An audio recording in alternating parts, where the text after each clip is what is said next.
Hello and welcome to Forever Motorsports here. You're joined by myself, Mark, and of course, Reese as well. And we've just finished free practice 1 here in, of course, Monza Italy, in Italy. yes. So promising start for the Ferraris. I think that's the immediate reaction I'd have for their home Grand Prix here in Monza. Of course, their other home Grand Prix was cancelled earlier this year. So good to see the fact that we do have Monza still continuing, of course. And Reese is joining us here as well. And I think a couple of other people might be joining him as well. But we'll see how the rest of this weekend pans for Ferrari and Red Bull as well. Also looking very quick there. Reese, your thoughts on that first practice session? Yes, well, the first practice session, of course, we didn't expect to see all that much from that first session. It was not very exciting. But yeah, we'll have to wait and see what happens throughout the rest of the weekend. I think, though, that the Red Bulls are going to be very dominant already. We can see that they're looking very fast out there. The Ferraris are looking a little bit faster, which is great. We're also looking at, just looking very good between the Aston Martins as well as those top drivers. Yeah, quite a lot of drivers in contention for the top 5 or 6 at the moment, which is great. Yeah, I mean, it's good to see that as well. And Alfa Romeo had quite a few problems right near the beginning of the session as well. Do you want to just talk us through that, Reese? Yes, well, Alfa Romeo, I didn't necessarily know what the issues were. I think you may have caught that a little bit better on the radio, what the issues were there. But we did see Valtteri Bottas struggling to get out the pits at one stage. Zhou Guanyu having to be pushed back into his pit box from the end of the pit lane. I don't know what the reason was for that. But yeah, seems like there was some issues with their cars there in the beginning of the session. Yeah, I mean, Valtteri Bottas was complaining about, as he was leaving the garage, he kept going into anti-stall and he couldn't stop. So that wasn't great as well. And Zhou just also complaining as he was going around about the car just not reacting properly. And then also Bottas later on in the session saying that it feels like something in the back of the car is just stopping them from going quickly, like something is just holding them back. They did eventually get it sorted, though, and Bottas there went and finished in 15th position in that practice. Again, Alfa Romeo not looking particularly good for this weekend. Djokovic, though, of course, filled in for Lance Stroll in the Aston Martin team there. Didn't do particularly well. I mean, it's just finished all the way down at 18th in terms of his time, so really not looking great for him, and it wasn't a great, I suppose, demonstration of what he can do in terms of trying to get himself a seat for next year. So not the best session from him, but of course it's just a data session, so it's quite tough. I was going to say that's a little bit harsh on the rookie there. It's his first time out in that car in quite a few months. It's going to be difficult getting into that car after it's had multitude of upgrades throughout the session and season. And yeah, I think he's done all right for his first session in that car in quite some time. But to make our way through the grid there, Mark, I don't think we've been through the top 10 just yet. No. So number 1 is Max Verstappen, Carlos Sainz in second place, Sergio Perez third, Charles Leclerc then in fourth. So those Ferraris are looking a little bit more competitive this weekend already off the back of FP1. George Russell then in fifth, Alonso in sixth, Lando Norris in seventh, followed by Lewis Hamilton in eighth, Yuki Tsunoda ninth, Albon 10th. And then, Mark, you can walk us down the bottom 10.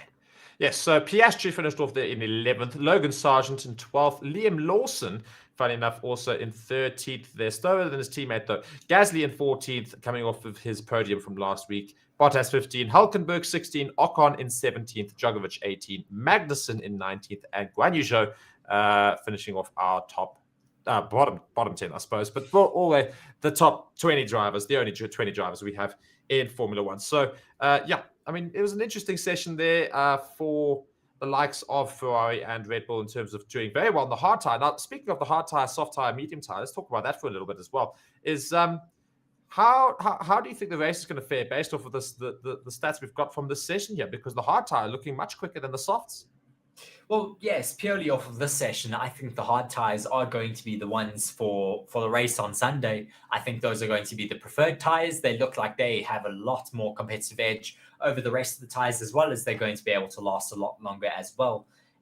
Yeah, they just look like the better all-rounder at the moment. I think maybe Pirelli may have just brought compounds a little bit too soft this weekend, but we'll have to wait and see. Hopefully we won't get any tire failures though. But as I said already, those hard tires do look like the preferable tire for pretty much every session this race weekend. Notably, though, we did speak about it earlier in the stream that we do have that different qualifying format this race weekend, where you will be using a set of hards in Q1, a set of mediums in Q2, and a set of softs in Q3. Yeah, so I think that's going to be very interesting as well, because the hard tire seems to be quicker than the other two compounds, at least in this session. I'm not sure it'll necessarily be the same tomorrow afternoon in qualifying, and you can catch that here on Feather Motorsports as well. But I think it will certainly favor the teams that went into hard tire runs now. And I think you're looking right now at stats in terms of the hard tire, at least in race simulation, that the Ferraris and the Red Bulls are looking very good for pace. Yes, and as we've spoken about at length, I think that's going to be very, very important for the race on Sunday, that they do have good race pace on those hard tires, because, as I said, this is going to be the tire that is going to be preferable for the race on Sunday. I really do want to see them being able to compete with the Red Bulls and the Mercedes and the Aston Martins. I want a close race on Sunday, and I think it's a possibility that we're going to get that. Yeah.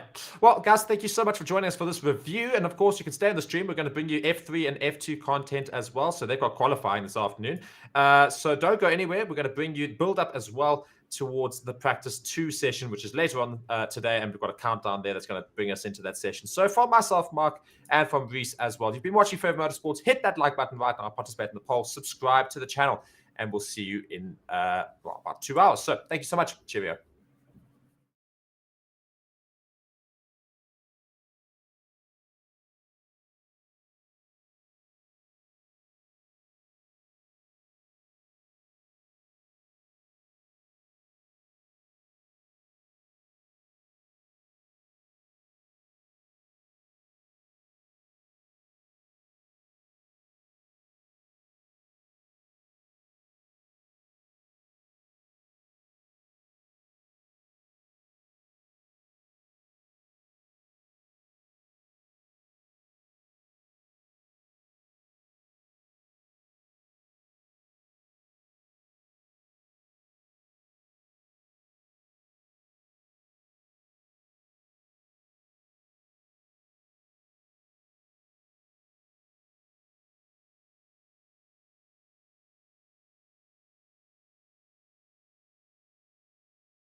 Hello and welcome to Forever Motorsports, here for our daily live Formula One news video. There's quite a lot to talk about today, so do be sure to hit that subscribe button, hit the like button, and yes, please do let me know your opinions in the comment section, as well as just drop me any other questions that you have and you'd like me to answer. So without further ado, let's get on with the first article for today. Carlos Sainz's father has allegedly confirmed that Audi have made contact with the family. Carlos Sainz Sr. is managed, or Carlos Sainz Jr. is managed by long-term agent Carlos Honoro, but is also advised by his father and rally driver Carlos Sainz Sr., who has spoken exclusively to PlanetFormula1.com. Sainz Sr. confirmed that Audi have made contact. Of course, there's a contract, but nothing concrete at the moment. he said, of course there is contact, but nothing concrete at the moment. I think for us, it is a moment to wait and see. But of course, Audi, they are moving. They're working very hard. They have the ambition to become really good really, really quickly. So they are moving very, very strong. I think for the fact that Andreas Seidel, who worked with Carlos at McLaren, and then Science Senior says, well, continues to say here, I think that the fact Andreas was working with Carlos for a couple of years at McLaren, they know each other very well and had a very successful time there. I think Andrea is one of the guys who really appreciates Carlos more and the quality he is able to do with the speed and feedback, so I think he knows him very well. First of all, I think it's really good that Audi definitely made the step into Formula 1, and I think it's going to be a good place in the future, that is for sure. So definitely a big conversation that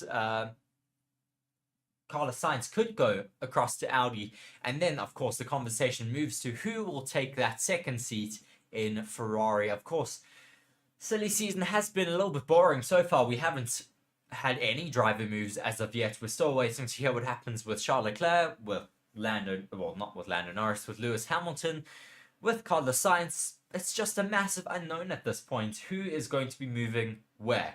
So, yeah, do let us know who you think Carlos Sainz could leave for, if he will leave for Audi, or whether he will stay with Ferrari, who he doesn't necessarily seem to have been having the greatest few seasons with as of yet. They haven't provided a very competitive car. Yeah, and it's been a bit unfortunate, but it can happen, unfortunately, in Formula 1, where you do join a team and just have no luck. So that I will end the first poll, because that just deals there with Carlos Sainz. And let's move on to the next one. Lewis Hamilton has said he expects his challenger to be closer to Max Verstappen and the Red Bulls in the next race out in Monza. So, Lewis Hamilton will excite Formula 1 fans with a bold claim for the next Grand Prix. And let me change this poll here.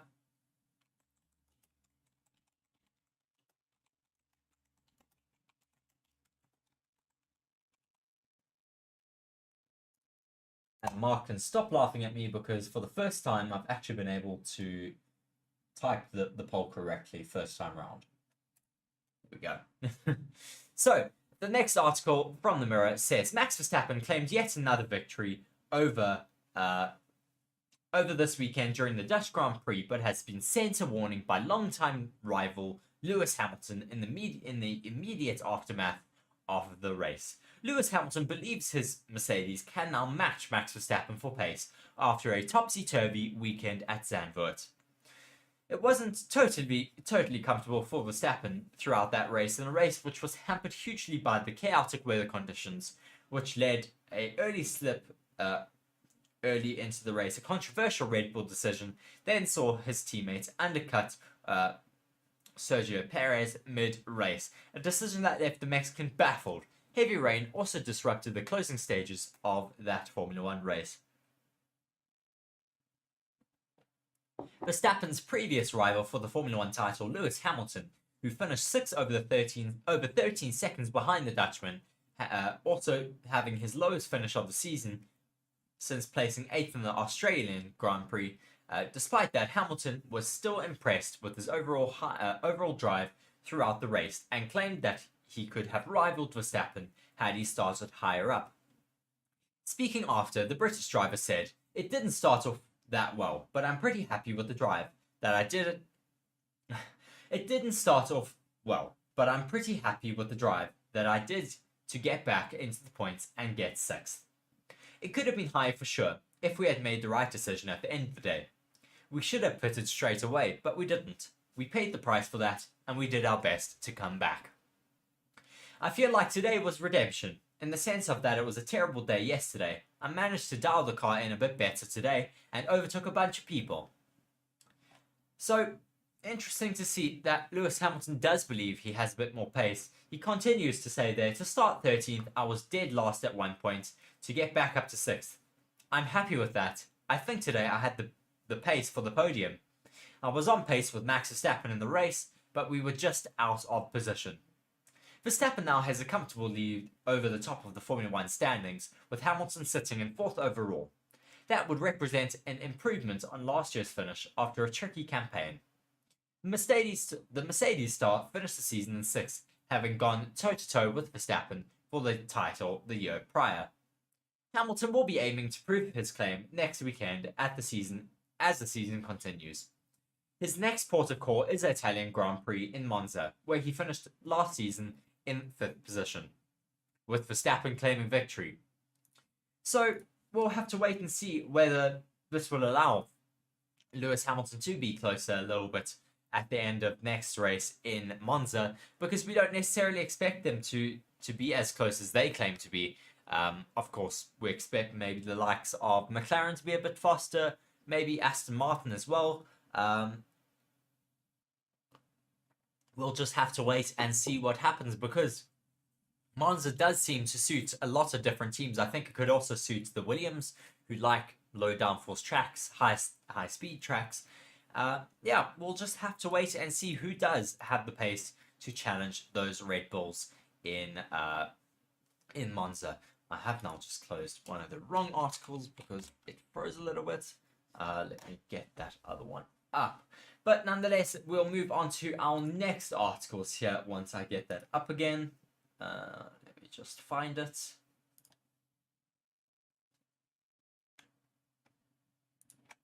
There it is now. So, our next article is chatting a little bit about Mick Schumacher. Mick Schumacher reveals he's been dealt a major blow before the contract silly season gets underway. Mick Schumacher has admitted time is running out for him to secure a seat in Formula 1 to return on the grid in 2024. The German lost a permanent seat on the grid last year when Haas opted not to extend his deal, instead moving to secure the signature of Nico Hülkenberg, a man they have just given another contract to. Facing a future out of the sport, Schumacher took up Mercedes' offer of a reserved role, but has been itching to get back to a full-time Formula 1 seat. Mick Schumacher has admitted that his time is running out, and it is going against him for another race seat in Formula 1. With 9 races to go, it is coming to the point of the season where teams look to the future. Ahead, already many constructors will be parking their development of their 2023 car, instead focusing on next year's contender. But it is not just future Formula 1 cars that need to be sorted out. 2024 is shaping up to be one of the quietest silly seasons in recent Formula 1 history, as plenty of teams look to already have sorted out their plans. Haas have confirmed both Hulk and Kevin Magnussen would remain with them for the 2024 season, while Red Bull, Alpine, McLaren, Aston Martin and Ferrari have drivers contracted until at least the end of next season. That leaves the likes of Schumacher wondering where they may get an opening. The most questionable seats would be those of Daniel Ricciardo, Lewis Hamilton, Zhou Guanyu and Yuki Tsunoda, who all face some doubts as to whether they would be able to stick out with the same teams for next year, but none of those would be a natural home for Schumacher. If Mercedes were to lose Hamilton, it would be unlikely that they would opt to give a relatively inexperienced driver the seat, while a move to AlphaTauri seems just as improbable. It seems that Schumacher himself has come to the conclusion, telling Sky Sports Germany that time is running out. He said, "I can't name a timeline yet. I'm still working, time is running out a little bit, but I have to take my time." At 24, it would not be a disaster were he to sit out on another Formula 1 season, but as a driver with a point to prove, Schumacher will no doubt be wanting to be back racing as soon as possible. An opportunity with Williams could arise, but the Grove outfit has said that they are not looking to move away from Logan Sargent, which moves us into our next article from Crash.net.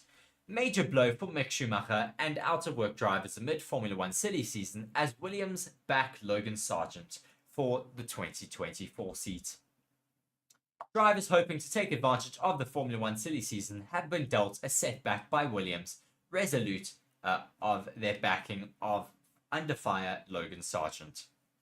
The American rookie has The American rookie seats appear to be one of the most at risk on the current Formula 1 grid, with the likes of Mick Schumacher and Alex Palou being in the running for that seat for 2024. James Vowles has come out and said, though, that the Williams team have laughed at the mention of the link to Palou, according to the Daily Mirror, before confirming he wasn't in talks with anyone to replace Sargent at this point. He was quoted as saying, "You will always have other options coming towards you.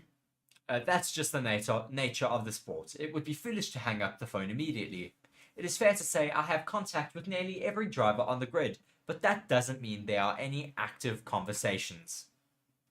There are no conversations for the seat that is here. That is the way I can summarize it. One of the things I have always done, whether that was at Mercedes or here, is I have a good relationship with pretty much most of the drivers here and about 4 in IndyCar as well, just because they're really good peddlers and deserve a chance one day. But our focus at the moment is on Alex and Logan and making sure that we absolutely create an environment to win." Vowles has insisted that Sargent's early retirement from the Formula 1 Dutch Grand Prix was a team error and not that from Logan himself. He was unfortunate to suffer a brake-by-wire failure as well as a hydraulics failure, which left him with no brakes and no steering, which caused him to have that crash, unfortunately, in the opening stages of the Dutch Grand Prix. Logan Sargent, though, who is yet to score a Formula 1 point after 14 rounds this season, is under a lot of fire. But, of course, he is a rookie, and there is a lot of pressure, of course, in Formula 1, especially for rookies who don't score points quite early on. Mark there just saying, "Boo, we want Mick back." Yes, of course it is difficult. We want Mick Schumacher back in the sport, but I do believe we need to give adequate amount of time to Logan Sargent to at least get an opportunity to score points. I think this weekend would have been an opportunity for him to get into the points, but it was very unlucky with the fact that he did have those hydraulic and brake-by-wire failures. Carrying on with the article, though, James Vowles has continued to say, "We keep forgetting that these guys and girls are in their young 20s. That's it. They're composed, educated individuals who know they are going to have to deliver. In Logan's case, he knows that there's a mediocrity. In Logan's case, he knows this is a meritocracy, and he knows that he needs to perform. But there is no blame. There is a no blame culture. If you take someone and say, 'You're not doing a good enough job,' what happens? It doesn't particularly help the situation. Well, what he needs to know is that my English today. What he needs to know is that he has tremendous potential in him, and he knows that. He knows that we have tried to accelerate his journey into the sport 1 year too early, but it was the right decision at the time. What he needs to know is an environment where he's able to take all the learning and use it to good effect. Not worry about issues or mistakes, but learning to build on them week in, week out. And that's the environment that we are setting up and creating around him at the moment. But it will take time." So it is a bit of a difficult season for the rookie at the moment, but he has had a good run of qualifying sessions. He got into, I think it was Q3 this last weekend out. He did have that crash, though, in Q3, which led him not to be able to set a faster time.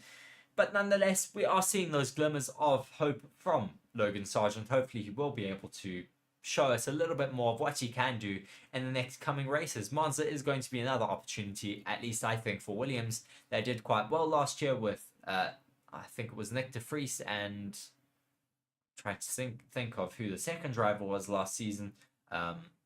Yeah, because Nick de Vries filled in for Alex Albon, who was unwell.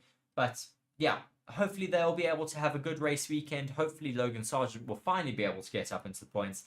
Let me know if you think Logan Sargent will be able to stick out with that team, or whether Williams are going to have to look elsewhere for their number 2 driver. Let's just end this poll speaking about speaking about Mercedes, and ask, do you think Williams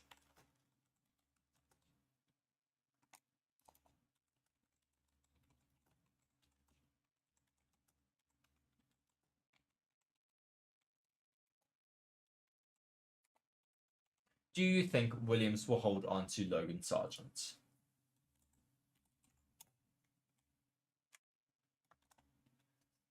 There you go. So, just moving on to our next article now. Ferrari have gone and unveiled special race suits for the well, I want to say Monaco there, but for the Monza Grand Prix, their home Grand Prix at Italy, not too far away from their factory, and they have released some new race suits. They do look a little bit like McDonald's workers, but we will get onto that for our meme review a little bit later this week. So, moving on to this article, Ferrari have unveiled special. Gosh, I really cannot speak today. Ferrari have unveiled special race suits for the 2023 Formula One Italian Grand Prix in Monza. The on-track results achieved by Ferrari in 2023 are unfortunately not what the fans of the prancing horse would hope for, and the beginning of the season and the beginning of the second part of the season after the long summer break has not been memorable for the Maranello team at all. At Zandvoort, the team led by Frederic Vasseur only managed a 5th place finish, with Carlos Sainz and Charles Leclerc having to DNF from the race with damage.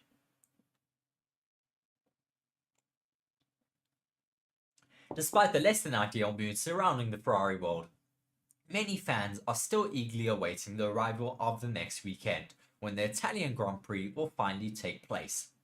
After the cancellation of the Imola race due to the flood that had affected the Emilia-Romagna region, the Monza race will be the only Italian stop on the 2023 championship.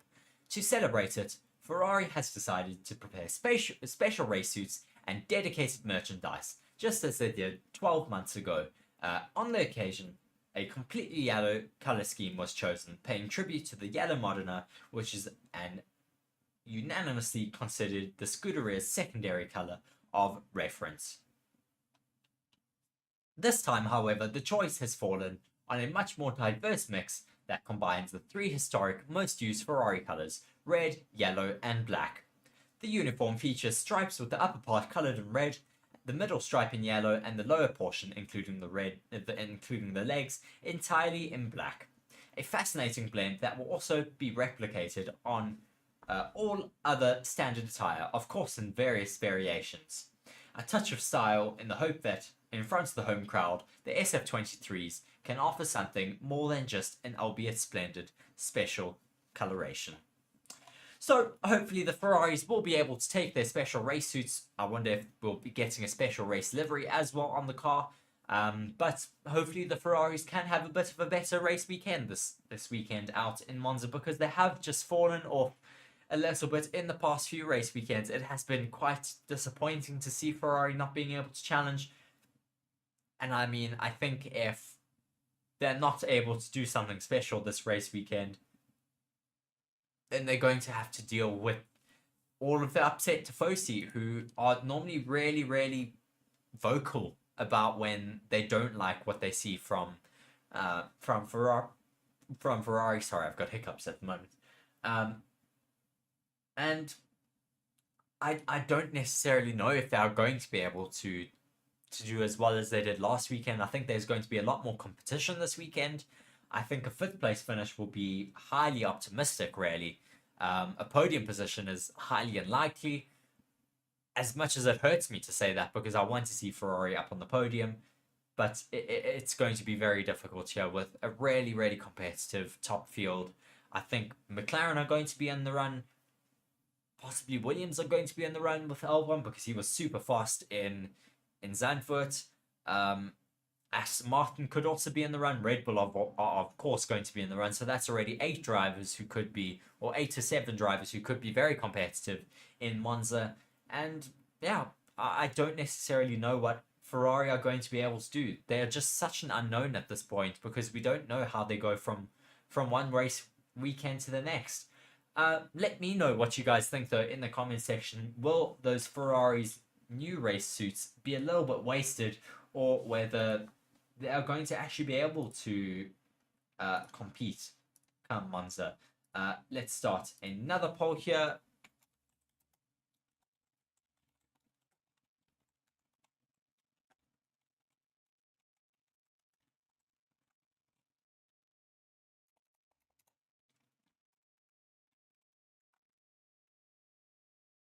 There we go. So just moving on to our next article now. And of course, do be sure to go and vote in that poll. Speaking about Ferrari, also do be sure to let me know your opinions in the comment section. I can see I have a few of you watching alongside with me now. It's always helpful to chat alongside with you guys and hear all of your opinions and answer any questions that you guys also have about Formula One. So moving on to our last few articles here, we'll be speaking a little bit about Liam Lawson, the rookie, who was stepping in for Daniel Ricciardo.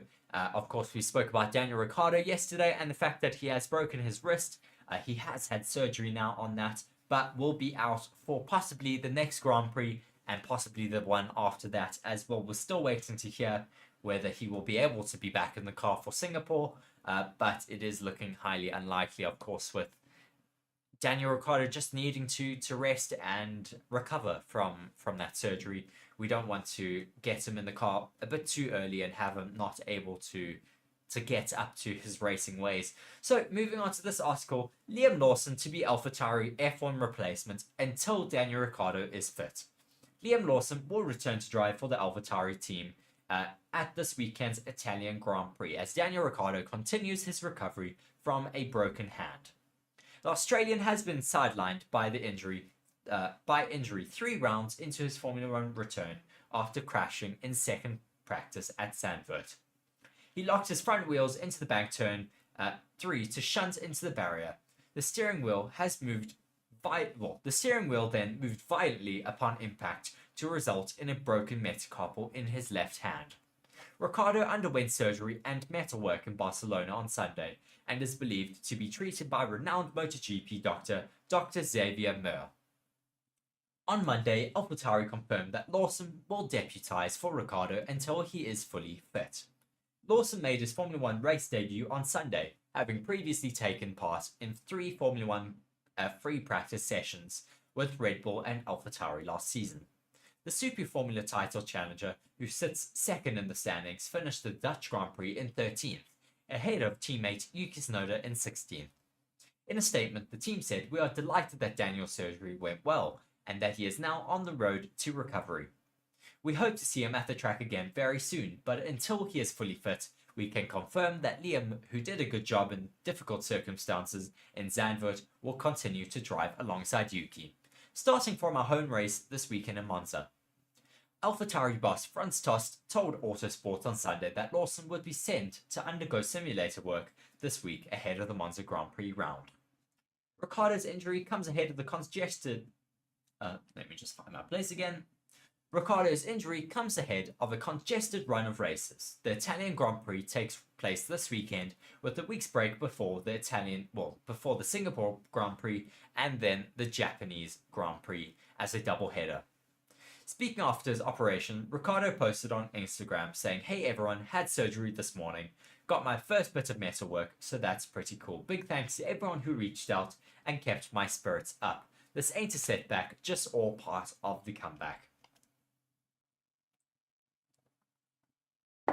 We certainly hope to see Daniel Ricciardo being able to come back and get back into his AlphaTauri Challenger before all that long, because we do miss that bubbly personality of Daniel Ricciardo on the Formula One grid. Nonetheless, we'll be speaking a little bit now about Liam Lawson's first Formula One race and how he fared. Of course, Liam Lawson, we've already said he subbed in for Daniel Ricciardo, the Red Bull Junior, who was thrown into the AlphaTauri on Saturday morning at the Formula One Dutch Grand Prix after Ricciardo had his injured hand. Lawson finished the race in 13th after getting a 10-second time penalty for impeding in the pit lane. I didn't know he got that, but nonetheless, it was a little bit sketchy. Conditions were all over the place. The New Zealand reacted. On the grid, it started raining, not the best feeling. I was obviously learning a huge amount in the first part, which was the best. We lost a bit of time in the stacking and the penalty. That's all part of it, of course. The second half, I started to get a bit of the feeling on the softs and the clean air. And on the inters as well. I felt a lot more comfortable than yesterday, that's for sure. He said about bringing his AlphaTauri, a car he'd never previously driven, home. You always look back, and I'll reflect on this, and there's definitely things I would have liked to do better. But yeah, reasonably satisfied with that. Lawson's most eye-catching moment was overtaking the Ferrari of Charles Leclerc, although he had lost positions back shortly after, he continued to say, yeah, that was definitely quite eventful, to be fair. I think he was struggling a lot on the softs, and every time I passed him, he passed me back on the straight. So a little bit frustrating, but obviously it is good to get the experience. Yeah, unfortunately, Charles Leclerc did have floor damage, so that is why Liam Lawson was able to pass him on track. But then the Ferrari, with the more pace in the straights, was able to just get back past the AlphaTauri of Liam Lawson. Mark just saying there in the comment section, should Lawson get a seat next year or just a reserve driver again? I mean, he has shown he has some pace here, so possibly he should deserve a seat for next season. But it is a very, very tight Formula One grid at the moment, and we don't necessarily know who are going to be in the running for seats next season, with the Formula One silly season still not necessarily kicking off just yet. Yeah, we'll have to wait and see whether he can get a full-time Formula One seat before the end of the season. Just finishing up with this here, he says, I feel like I had experience of every situation in that race with multiple pit stops, wheel-to-wheel racing, dry weather, wet weather, so it was a good learning experience. Then Christian Horner, after the race, said about Liam Lawson's debut, again, the poor guy getting dropped in the car he's never driven in wet and dry conditions. I actually think he did pretty well, and he actually overtook Max on Max's outlap as he changed onto the intermediate tyres at the end there. To finish a race like that in itself, with the lack of experience that he has, I thought in very difficult circumstances he applied himself very well. Liam Lawson is expected to be back for at least one more race next weekend in Monza, and reports on Monday morning suggested that he could be needed for Singapore too as Ricciardo recovers.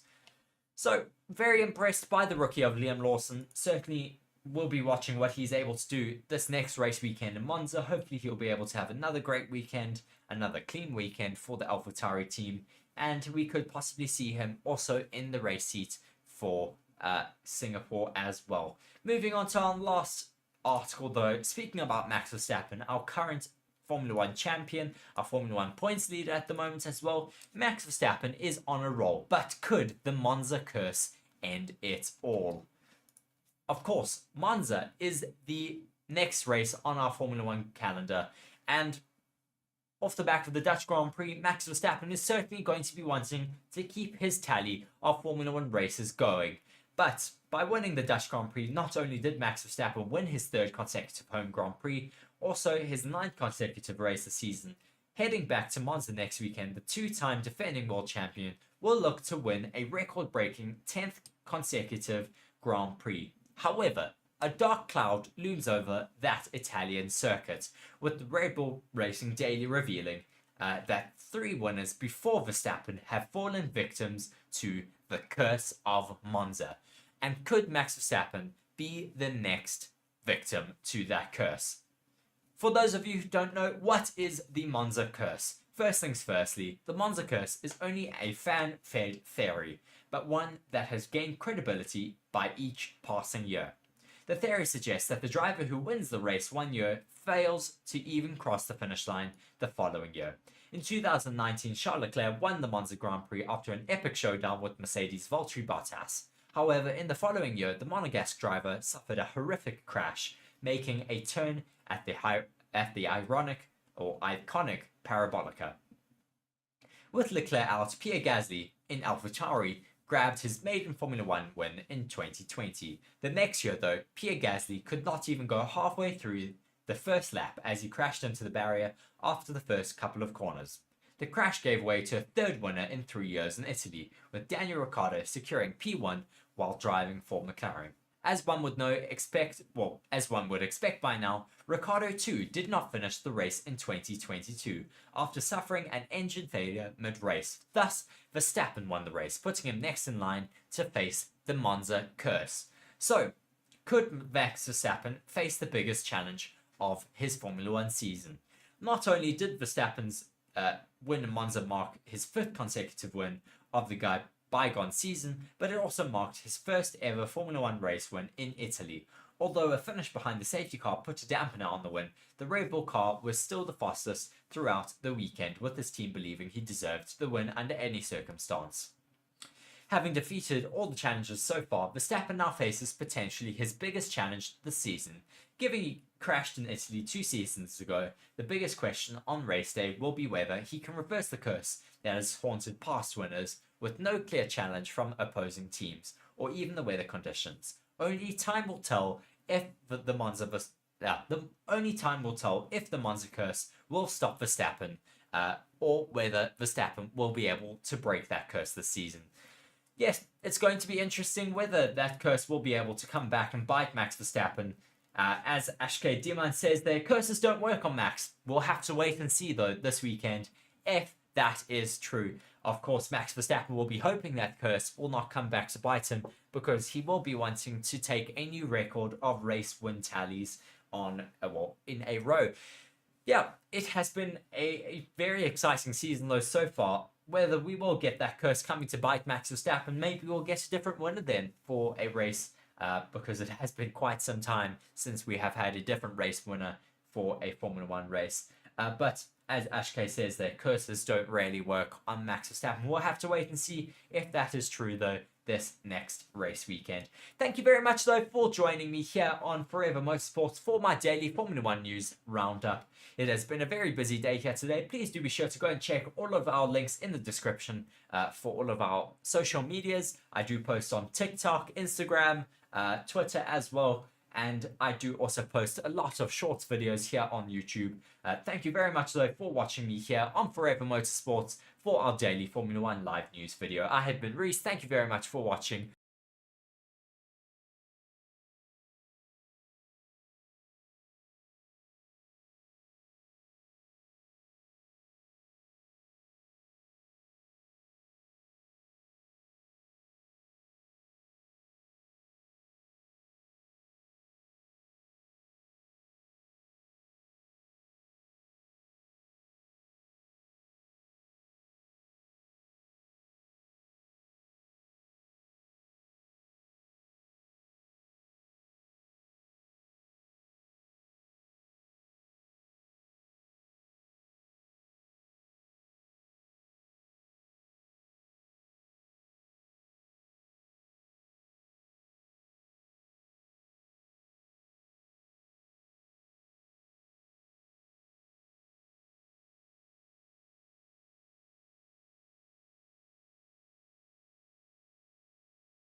Hello and welcome to Forever Motorsports, here for our daily Formula 1 live news roundup. Quite a lot to talk about today. Great to say that, of course, once again in another race week. Lewis Hamilton, though, is our topic of discussion. First things off here today, with some more light being shed on his contract. So, moving straight into this article then, Lewis Hamilton's expected agreed salary and sticking point in new Mercedes deal. Lewis Hamilton has reportedly agreed the salary and length of his new contract with Mercedes, but there's still one problem. The superstar, 7-time Formula 1 world champion, has been locked in negotiations all year to extend the deal that is set to expire at the end of 2023. Hamilton and team principal Toto Wolff have constantly insisted an agreement is a formality, yet the contract has not yet been signed. The likely agreed salary is around £50 million a year, according to The Sun. That sum would restore Hamilton to the highest paid status, above Max Verstappen on the list of Formula 1 driver salaries. Although contracts frequently carry bonuses for race or championship wins, the duration of Hamilton's new contract is also being agreed. According to the same report, it is expected to be about 2 years. But there is a sticking point. The one problem for Lewis Hamilton is the amount of time that he will be contractually obliged to be available for the Mercedes sponsors. Hamilton is understandably willing to play hardball, the report states. Hamilton or Wolff did not offer any updates on the contract saga at the Dutch Grand Prix. Hamilton, though, suggested it was not worked upon during the summer break.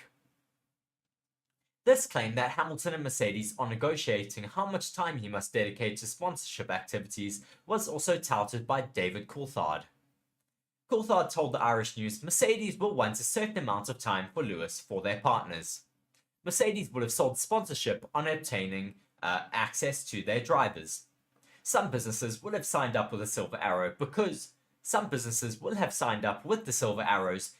Lewis is there, rather than George Russell. Perhaps Lewis might be wanting to do fewer days or have fewer commitments. This is something we've been seeing in later years with Lewis Hamilton. He wants to do less commitments with sponsors, less commitments after races and before races, and this is understandable as he has been in Formula 1 for multiple years now. He will be wanting to commit less and less time to race weekends and will be wanting to have more personal time to himself.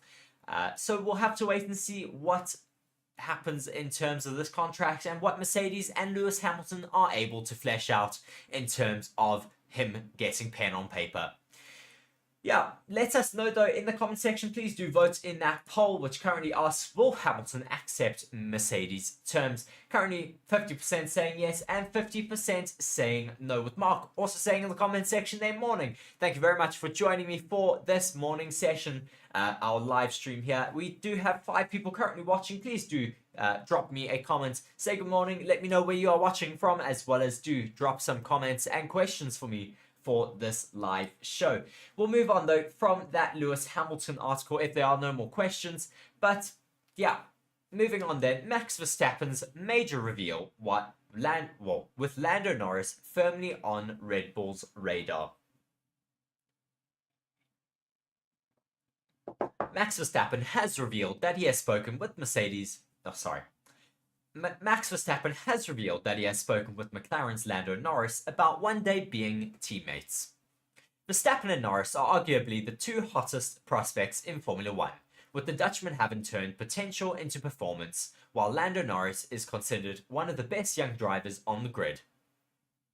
And with McLaren looking unlikely to win a championship anytime soon, there is a question mark as to whether Norris may choose to leave, although the driver himself has frequently denied this. Max Verstappen admits teammate discussion with Lando Norris.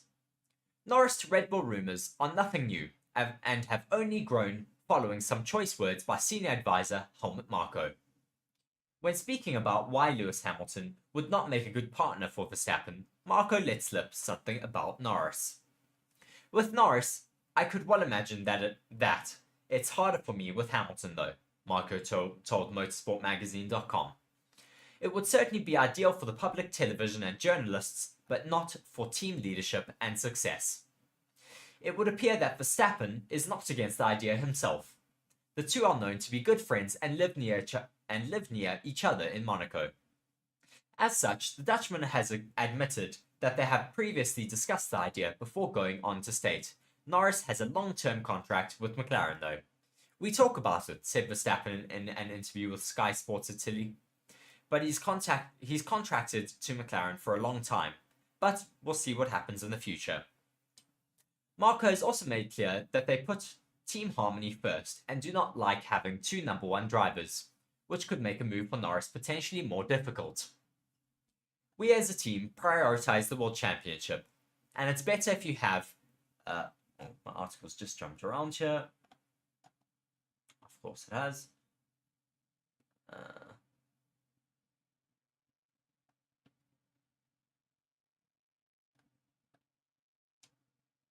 Marco has also made clear that they put team harmony first and do not like having two number one drivers, which could make a move for Norris potentially more difficult.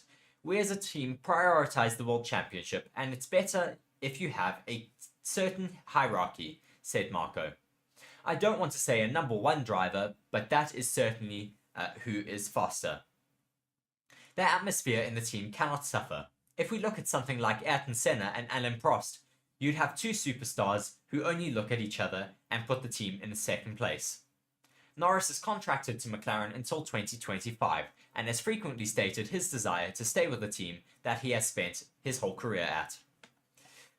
Certainly very interesting to see whether we'll have McLaren and Max Verstappen as teammates in the future. I think they'd work quite well as teammates. We can ask some of you, though, in the comment section. Mark's there saying, do you think Hamilton wants to take the contract, Reese? I certainly think Hamilton will want to stay with Mercedes for the long-term future because, as I said already, he is very comfortable with the team. He knows them quite well. He's comfortable with their dynamic. Just putting up a new poll now. But yeah, I think Hamilton is going to want to take another McLaren or Mercedes seat there because he has been with them for a long amount of time. He doesn't necessarily want to go to the likes of a Ferrari where he has to build up that team again from the ground up. Certainly he'll be hoping that Mercedes can get their act together in terms of their pace, but I think they can, and it's just a amount of time to wait until they do get that contract signed. Mark there saying, no, do I want Hamilton to take the contract? Well, I think I wouldn't mind Hamilton taking the contract. I think it would be very interesting to see him in a Ferrari, but I think it's most plausible to have Hamilton in that Mercedes seat, and I think it's probably the best place for him. So let me carry on with this next poll. Do you think Lando Norris could make a move to Red Bull? There we go. So, carrying on with the Red Bull topic though, Horner and Marco appear at odds over Sergio Perez's future at Red Bulls. This is an article from WTF1, and it starts off by saying it feels like we've got a little bit of a parenting crisis at Red Bull, with two very important figures in the team's well-oiled machine giving completely different answers on Sergio Perez's future. Earlier this week, it was reported in an article published by Kleine Zeitung that the Red Bull Motorsport advisor Helmut Marko had admitted that Sergio Perez was actually in danger of losing his Formula 1 seat for 2024. He said, nothing is 100% certain in Formula 1 and that performance-related situations always need to be discussed. He then doubled down on these comments in Zandvoort, telling Sky Germany that Red Bull would likely keep him on, but he needs to perform for that. Perez's future has remained uncertain for a while, with many fans believing that bringing Daniel Ricciardo into AlphaTauri was a way of gearing him up to replace Checo in 2024. But those involved with Red Bull keep denying that they were even looking at those options until now. However, Christian Horner completely contradicted Helmut Marko's comments after Sunday's Dutch Grand Prix. He told the media, including the race, that Checo's situation for next year is clear. He's a Red Bull driver. We have an agreement with him. Irrelevant of agreements. We're pleased with the job that he's doing. Saw his drive today. was unlucky with the pit lane speedometer, but he is second in the World Championship. The only other driver than Max Verstappen to have won Grand Prix this season as well. It is easy to beat up on him when the barometer is so high on the other side, but he will be our driver in 2024. This isn't the first time Helmut Marko and Christian Horner have disagreed. Earlier this year, it was reported that Helmut Marko vouched for. It was reported earlier this year that Helmut vouched quite hard for Nick de Vries to drive for AlphaTauri, whereas Horner didn't really want him. And look how that turned out. Checo is contracted with Red Bull until the end of 2024, but before his back-to-back podiums leading up to the summer break, he wasn't in the best form and consecutively failed to make it into Q3 in qualifying 5 times. But it is to be remembered that he is still P2 in the championship. Will Red Bull honor Sergio Perez's contract for 2024, or will he be pushed out like Nick de Vries? It's certainly a very difficult topic in terms of Sergio Perez's future because there's been a lot of talk about it. He has had a couple difficult races, difficult qualifying sessions, but I still believe he does have the consistency and the pace to stay in that Red Bull seat. It's quite tough on him to say that he isn't performing well enough because, as Christian Horner says, he is second in the Constructors' Champion or in the Drivers' Championship already, and he has been performing well enough to keep that seat, in my opinion. Of course, you could have other drivers who could be performing better than him, but at the moment, Sergio Perez really is doing a good enough job to keep that second seat. But this is Formula One. There's a lot of pressure, of course, and we'll have to wait and see what does happen in terms of Sergio Perez's future. Moving over to the next article now, Wolff hits out at Russell myth. The Mercedes team principal does not believe George Russell has any form problems amid a run of poor results. We'll move on from our current poll and we'll ask you about George Russell.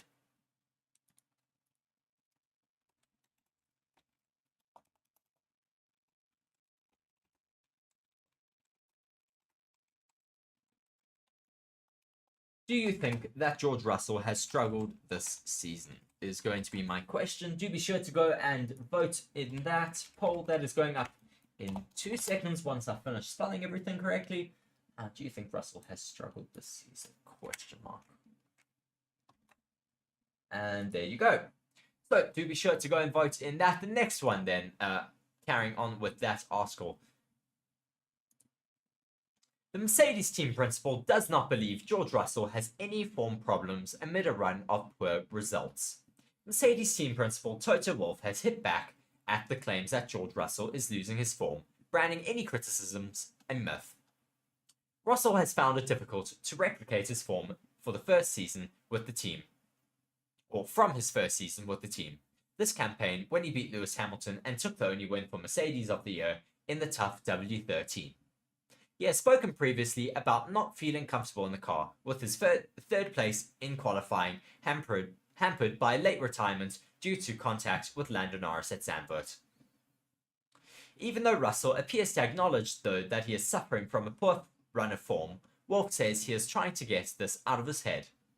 I'm trying to really bang this into his head that he hasn't lost his form, that it is just a myth and that he's making it up, Wolff told media. You don't unlearn to drive and you don't lose your form. You can have ups and downs like all of us having as racing drivers. But every single weekend, when things have gone against him, it was pretty clear why that was, and it wasn't the driving. In that respect, it's no such thing that in Spa and Budapest, your capability of moving this car is less than good than it is 3 weeks later in Holland. He just needs to have a clean weekend like he did have before, and this one was much better. Wolff insists no intervention is needed despite Russell's results suggesting that he is experiencing a bad run of form. I've never bought into this groove thing or not, he explained. When you or I are having a bad day, nobody knows. But if a driver has a bad day, then he's probably a 10th off, and that makes all the difference in qualifying. All the drivers have bad days all the drivers have days that are not so good, and we've seen these ups and downs with George. but the quality of the driver he is, I've never doubted him for a minute. Certainly, George Russell will be wanting to hear this from his team boss, Toto Wolff, because he has been struggling a little bit since the switch of concepts from the zero side pod concept to the side podded concept. He's really had to change his driving style and adapt his driving style to this new style of car. It's not something that does come easily for a racing driver when you do switch concepts mid-season, and this is possibly why we've been seeing him struggle a little bit more than Lewis Hamilton, whereas the new side podded concept seems to suit Hamilton's driving style a little bit better. Well, I'm sure we'll see George Russell bouncing back quite soon. He had a much better qualifying session on Saturday. This could, of course, translate into race pace as well on a Sunday. So we'll have to wait and see what George Russell is capable of during a Sunday race. But nonetheless, I do believe that George Russell still has pace in that car and that we will see him bounce back from this struggle in terms of his pace over the last 3 race weekends. Moving on, though, to Aston Martin and Fernando Alonso. Fernando Alonso's magic helps Aston Martin move on from awkward questions for now. Aston Martin came back crashing to reality after its flying start to the 2023 Formula 1 season, with a run of 6 podiums in the first 8 races, followed by a run of 4 races where it didn't even get close. But is a podium at the Dutch Grand Prix evidence that upgrades have got its back on track? Fernando Alonso acquired those 6 early on podiums as Aston Martin made a quantum leap up Formula 1's pecking order over the winter, but it is progress stalled in the middle, but has its progress stalled in the middle of the season at the same time that its rivals brought significant upgrades packages. Upgrades for its rivals like McLaren and Mercedes didn't satisfyingly solve the mystery, though, and the team faced a series of awkward questions when its performance dipped across July's vast flurry of races. Alonso suggested that the change in Pirelli tyres brought in from the British Grand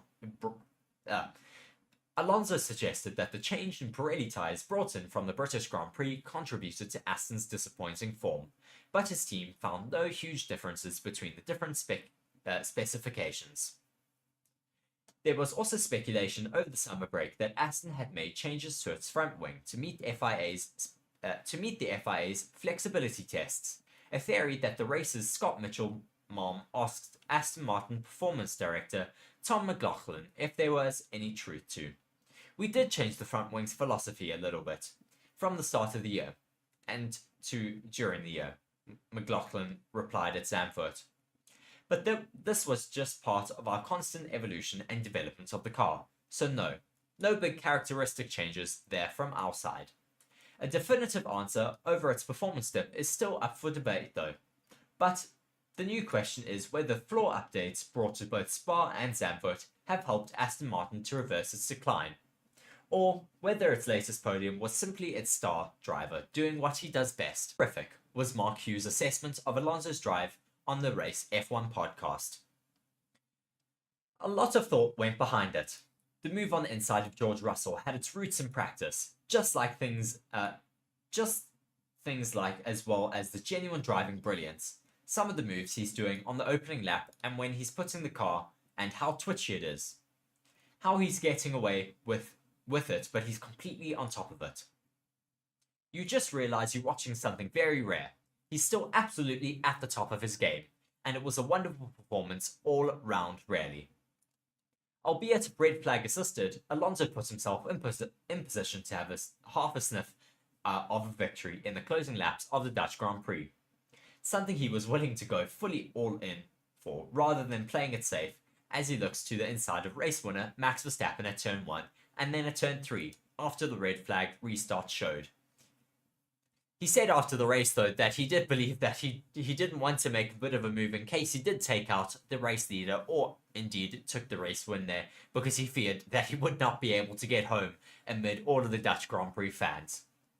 It was a part of textbook Alonso drive. It was a part of a textbook Alonso drive that started with a typically feisty first lap, where he passed Alex Albon around the outside of turn 2, and then dived down the inside of the banked Hogenholtz turn 3 and nicked third place from George Russell.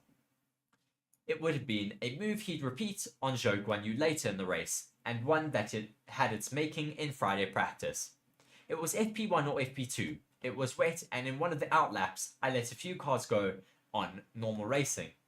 Oh well, I let a few cars go on the normal racing line, and I found a lot of grip on the inside casually by just letting people go, Alonso explained after the race. So I kept that in my head all the time, all of the weekend in case it was wet. I was ready to try it again. When we were on the grid and the red lights were on for the start of the race, there were lots of drops on the visor, so that's the worst feeling you can have because you are ready to start the race on a slick tyre, and on your visor you can see that it is raining. You have no idea of the grip that you will find in turn 1 braking or turn 3. So I thought everyone will be a little bit cautious in turn 3 with the grip levels, and also just outside of turn 3 there's paint in the Ramco advertising, so you have to be a little bit cautious there. So I thought about the inside line, it could work, and we overtook those 2 cars. Definitely that should be the overtake of the month. It was a classic tongue-in-cheek Alonso hyperbole, but seek out the replay of the overtake and you'd be hard-pressed to disagree with him. Fernando Alonso, even in his old age, is certainly still on form, and certainly one of the absolute form of the field drivers at the moment. Having an absolute brilliant season so far in his first season back in the Aston Martin suit. We are really, really happy to watch Fernando Alonso go race in and race out, having absolutely fantastic form. Fernando Alonso was also one of the top overtakers for the Dutch Grand Prix. I think he took, must have been about 16 overtakes by himself, if I remember correctly there. But yeah, very, very happy to see that Aston Martin and Fernando Alonso are having a great show of pace and form at the moment. Keeping on with the Fernando Alonso and Aston Martin topic though, not necessarily Fernando Alonso, but Aston Martin have announced a Monza replacement for Lance Stroll. Aston Martin have announced the reserve driver Felipe Drugovich will take part in free practice 1 at the Italian Grand Prix in place of Lance Stroll. Stroll this season has struggled to keep up with his esteemed teammate Fernando Alonso, who has managed to achieve 7 podium finishes in the first 13 races of the season. Let's go and change a poll there. SK also in the comment section saying it would be nice to see Mick racing again. I certainly agree with you there. It would be great to have Mick Schumacher back in the Formula 1 grid. As Mark also giving his opinions there about Fernando Alonso. Let's just end the poll here. Everyone pretty much saying that George Russell has struggled this season. And let's go ask a question about Aston Martin and Fernando Alonso.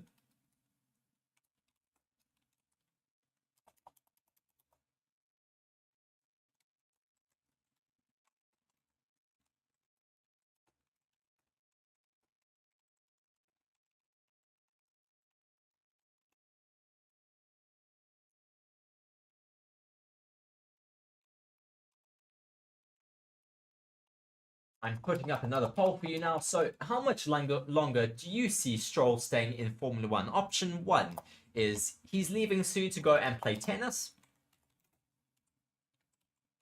There we go. I did spell that right. Leaving soon to play tennis.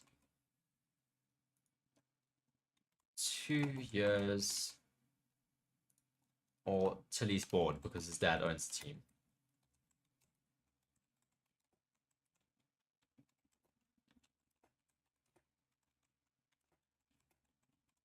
And there you go. So option 1 is he's leaving soon to go play tennis. 2 years is the middle option. And the third option is until he's bored because his dad owns the team. Oh,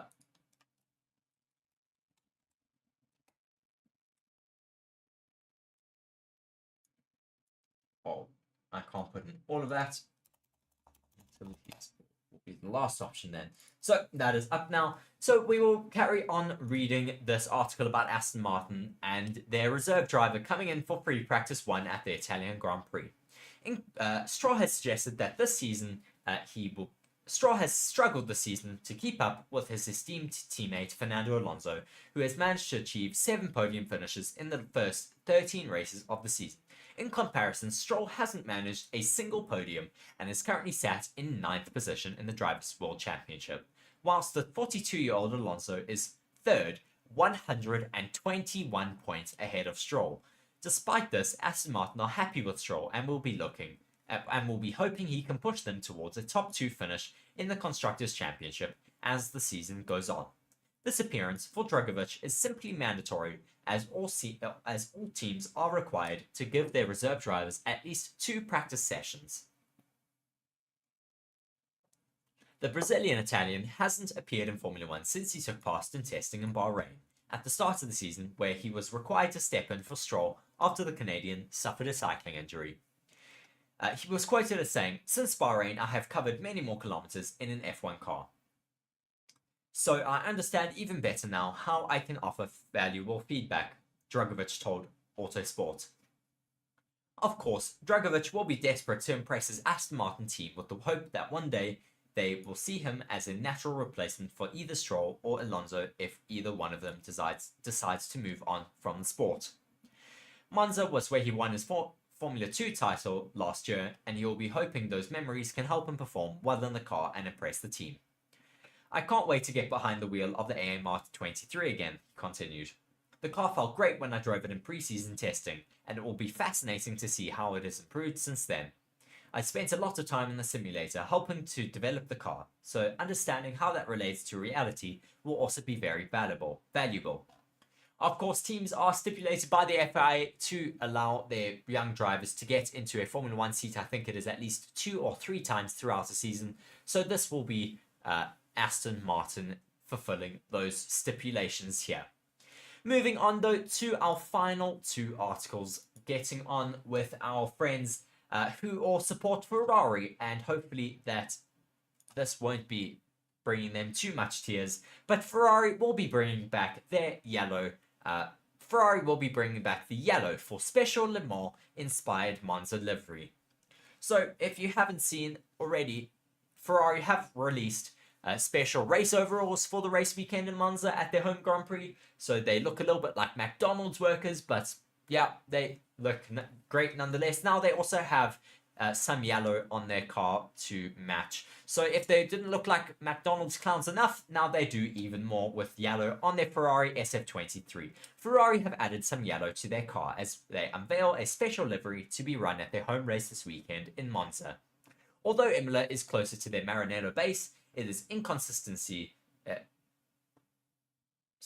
Although Imola is closer to their Maranello base, its inconsistency of appearing on the calendar has allowed Monza to become regarded as the home race of the sport's most famous team. This year, as they have done in previous seasons, Ferrari are honouring their home Grand Prix by racing in a unique livery designed for the Italian Grand Prix. Ferrari invite Le Mans winner and unveil their Monza livery. The car has seen a splash of yellow thrown onto it with the engine cover and driver's number now in the same colour as the Ferrari badge. Unlike last year, the Ferrari logo on the rear wing remains white, but the nose and the inside of the wheel covers have been changed. Carlos Sainz and Charles Leclerc will also wear special race suits, and while they have resisted the urge to return to the full yellow, there is still a healthy dose of the yellow on the overalls and the helmet. As well as the livery, Ferrari will also be bringing along some special guests, most notably Antonio Giovinazzi and Alessandro Pierguidi, who guided the team to Le Mans victory earlier this year, the only victory that Ferrari will get probably this year. Sorry, Ferrari fans. The winner's trophy will be brought to the track by the crew of the 499P car and Antonio Fuoco, who in the number 50 car took pole position and set the fastest race lap at the Le Mans, will also be there. The walls of the walkway leading from the paddock to the pit garage will feature illustrations of the Scuderia's milestones in Formula 1, as well as in other categories where owners have had their cars raced. So pretty much they'll only go up until 2007, and that's about it, because there's not much to talk about going on from then onwards. Sorry, Ferrari fans, I'm really going at you today. As Ashke Diman says, I think McDonald's workers would also make better strategies than Ferrari. Gosh, we're really hurting the Ferrari fans here today. Mark also saying, so now Ferrari really does look like McDonald's delivery drivers. Gosh, the memes that are going to be coming out about Ferrari this race weekend, I'm going to have to do that meme review a bit later. So moving on to our final article, also talking a little bit about Ferrari. If the first article didn't make you cry, certainly the second one will. Leclerc has hit out at wrong Ferrari moves and bemoans at their inconsistency. Charles Leclerc has admitted that he does not understand what Ferrari are doing wrong after he endured a nightmare Spanish Grand Prix, stating that his car behaved erratically during the race. It's a bit of an old article, but this is not the one that I wanted, but he actually has been speaking about it again recently. Pretty much just saying that he is not really enjoying the way that this car is handling at the moment. He's really struggling to understand. He doesn't understand, or he can't predict when the car is going to have understeer or oversteer. There is just no predictability in the car. And when you have a race car that is doing this, it really, really does not help you. So he continues to say, I don't understand what we are doing wrong, but we are doing something wrong. I went from a first hard tyre to a second hard tyre in the last stint. I don't want to hear about their strategy. We have to understand and work, but it's been a few races now where we are struggling with conditions or having a really peaky car, and today is no better. It did feel better, but the limitations were the opposite, he added. Yesterday I could not drive. I had a rear that was super loose and strange. We will analyze all of this at the factory. The feeling was a little bit better today. The second and third stints were quite a bit better. I feel like all weekend we have been speaking with the drivers and we are struggling. It's such a tiny window, and in these conditions on this track, it seems to be more sensitive than others.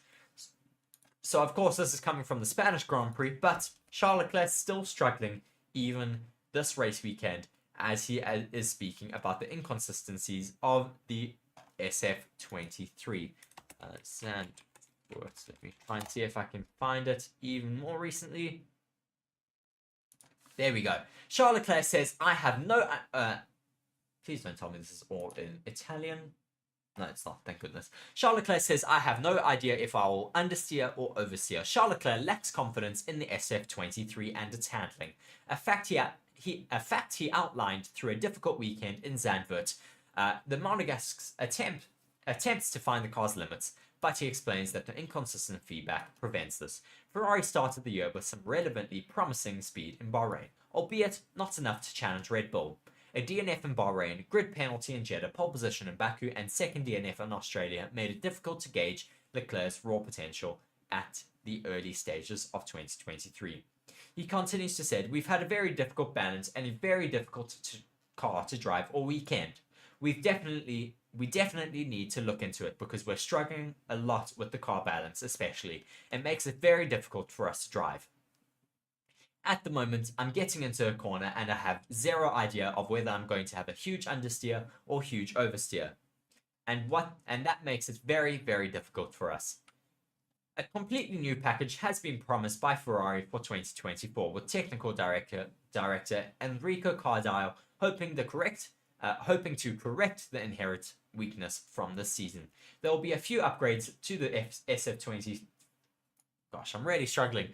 There will be a few upgrades to the SF23 in the next 9 rounds, but a significant overhaul over the winter will be required to make a drastic step forward. This is certainly not what Ferrari fans would be wanting to hear going into this Monza race weekend, because they would be wanting the Ferraris to have a little bit more pace and be wanting to challenge possibly for podium positions, but it certainly does not seem very likely at this stage. So, very disappointing to hear that Ferrari are still struggling with their upgrades and with their package, and we'll be hoping that they do get to the bottom of this before next season, because we want to see them being able to challenge for a title fight. Nonetheless, though, that is it from me here today for my live daily news roundup. Thank you very much for watching me here on Forever Motorsports. Do be sure to like the video, subscribe to the channel. We are so close now to 1,000 subscribers. And we do appreciate every single one of you for watching alongside with us. Thank you to Ashke and Mark for being in the comment section. I don't know who else was watching alongside with us. We have 6 of you all watching alongside with us concurrently. Please do be sure to drop a comment and a like in the comment section. Yeah, thank you very much for watching. I have been Reese.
Welcome to Monza, home of the Italian Grand Prix.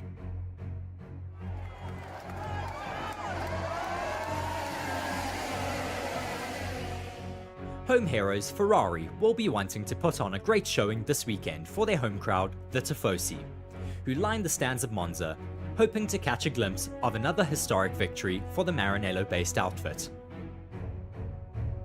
Monza is an 8.7-kilometer long circuit, made up of 11 corners. The track is the fastest on the Formula One calendar, made up of long straights that push the drivers and their car to the limit, with top speeds reaching around 350 kilometers an hour, before they slam on the brakes for the tight chicane that makes up turn 1 and 2.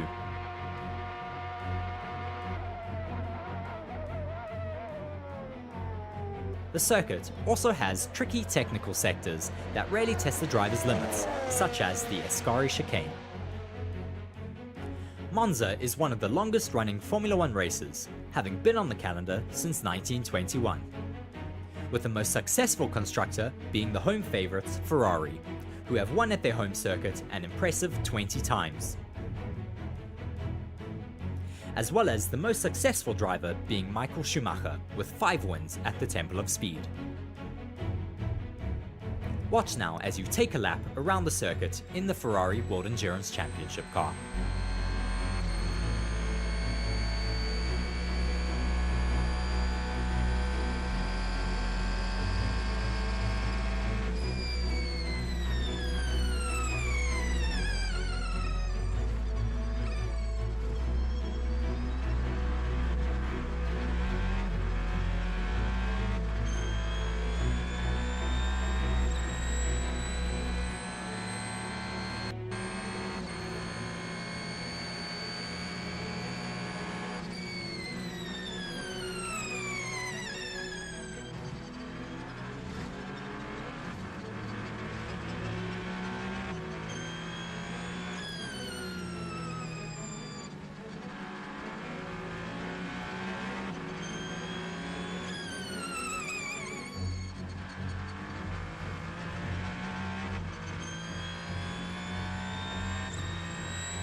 Be sure to like the video and subscribe to the channel for more Formula One content, and we hope you'll join us for our coverage of the Italian Grand Prix.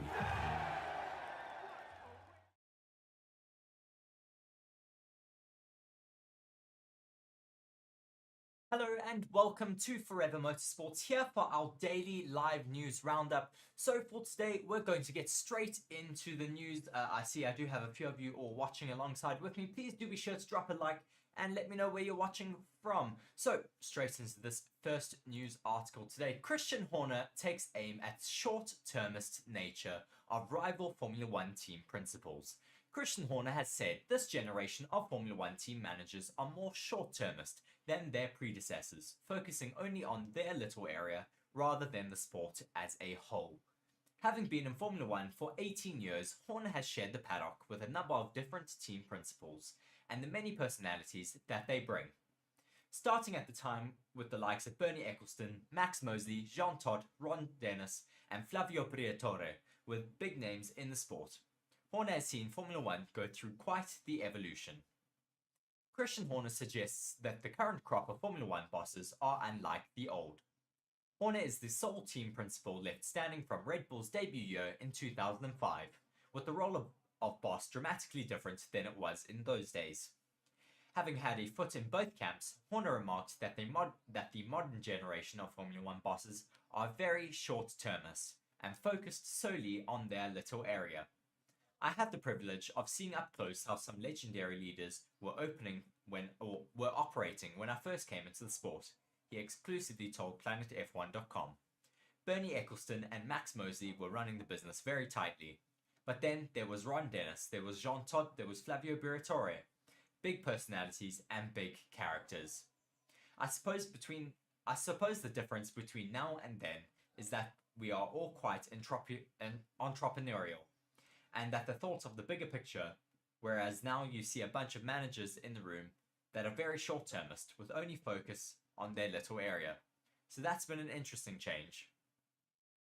Since he arrived in the sport, Horner has gone on to become one of the most successful team principals in Formula One history, but insisted he did not style himself on any of the predecessors, choosing to instead use the skills he learned as an owner of the Formula 3000 team, Arden. There's nobody that I modelled myself on, the 49-year-old said. I had a lot of admiration for them, whether it was Ron or Frank or what Jean Todt did, Flavio in his flamboyant way as well.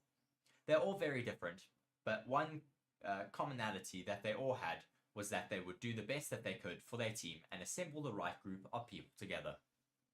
So that is, of course, what Christian Horner is going on to say there.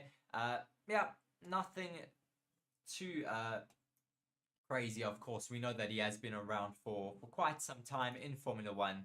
And yeah, glad to see, though, that he is still in Formula One, of course, and should be for quite some time to come. I see we have some regulars marked there in the comment section, Taya, as well. Thank you for joining me. Please do be sure to vote in that poll. Currently, no one's voted for anyone other than Red Bull. The question has been, who do you think will win in Monza? And 100% of the votes going to Red Bull right now. Moving on from that first article, staying with Red Bull though, Red Bull chief slams the door on his Formula One star joining Max Verstappen on this Formula One star. Helmut Marko appeared to close the door on the prospect of Alex Albon ever returning to Red Bull, as he has had his chance. The British Thai racer was still very new to Formula One when he was promoted to the top team from sister outfit AlphaTauri, and he was given more of a chance than the man he replaced mid-season, Pierre Gasly. But Albon still couldn't make it stick. He did enough in the second half of that 2019 campaign to earn a full season as Max Verstappen's teammate, but despite a couple of podiums, he was replaced and spent the following year on the sidelines. His Formula One future in doubt. Aided by Red Bull, he landed a race seat with Williams for the last season, and was very impressive, earning a new multi-year deal with the team. And he has built on that with some more very impressive performances so far this season. His form has attracted the interest of other teams, including the two who tried but failed to sign him for this season. Paddock rumours suggest he is on Ferrari's list of potential replacements if one of its drivers were to leave in the next couple of years, but it seems a return to Red Bull is not on the cards. Long-serving advisor Helmut Marko appears to have confirmed as much. The Austrian heaped praise upon Albon, but suggested his team is not interested in living in the past and would prefer to consider other options. He said, Max's teammate has a very tough and difficult life. Albon has already had his chance. He has improved remarkably since then, but at the moment there is no driver who is on Max's level. Albon recently admitted he is flattered by the links to the top teams, but reaffirmed his commitment to Williams. He said, good rumours are always nice. I think it just underscores that this year has been going well so far. I'm happy to hear those things. Of course it's just rumours, but I'm not complaining. In another recent interview he added, the focus is on Williams, and making sure we bring this team up to the front. And then, let's see what happens. I want to go forward, and the team want to progress. I'm sure the team also, in some ways, understands if there's another avenue to go down, they would not hold me back. So, certainly not what we wanted to hear for Alex Albon. We would love to see him in that Red Bull seat, but of course, Helmut Marko saying there that it is not a possibility for them, and we aren't really going to be seeing him in that seat in the current future. Still sticking with Red Bull, lots of news about them here today.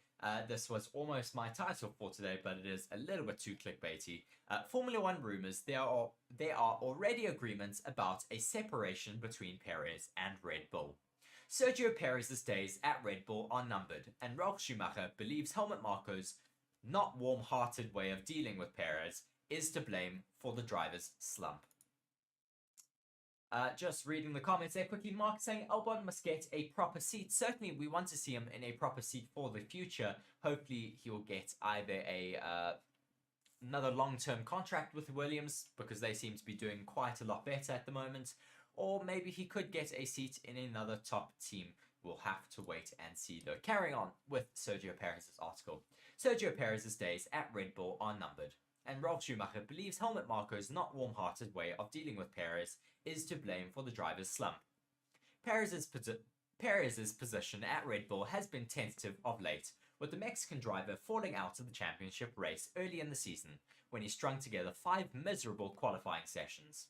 And with his teammate Max Verstappen going on a charge, that meant even when Perez was back inside the pole position shootout, momentum was and remains to this day firmly with the Dutchman. Scoring 96 points since Miami, the first race in Verstappen's 9-race winning streak, to the Dutchman's 220, Perez trails his teammate by 139 points in the championship, and is, as Marko and Christian Horner agree, out of the title fight. But that's all they agree on, as Horner has insisted Perez will be our driver in 2024.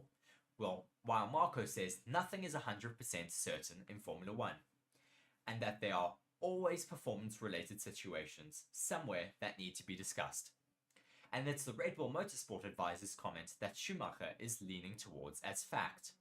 Sergio Perez once again made a mistake when he drove into the barriers at the entrance to the pits, and this action also resulted in a penalty that cost him second place in the end.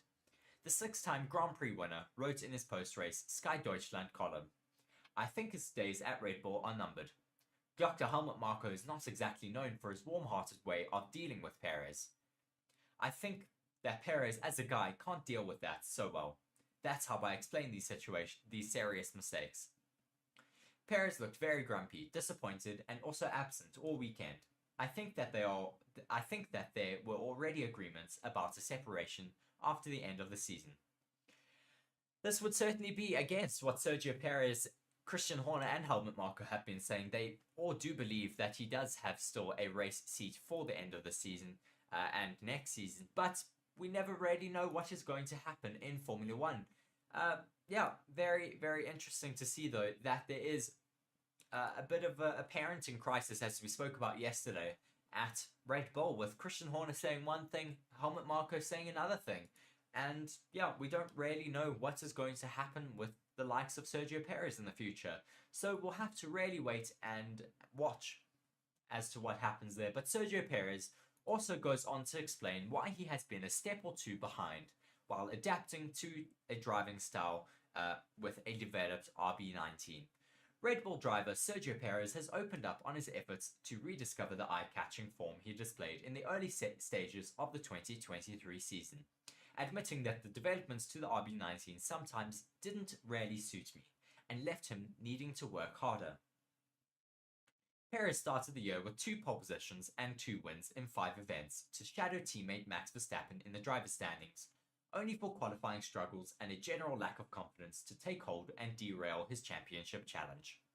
In a Sky Sports Formula One interview conducted by Formula One strategist Bernie Collins, whom he previously worked with at McLaren and Force India, Perez shared some more details about his adaptation to the Red Bull over the last 2.5 seasons and how it is still a work in progress.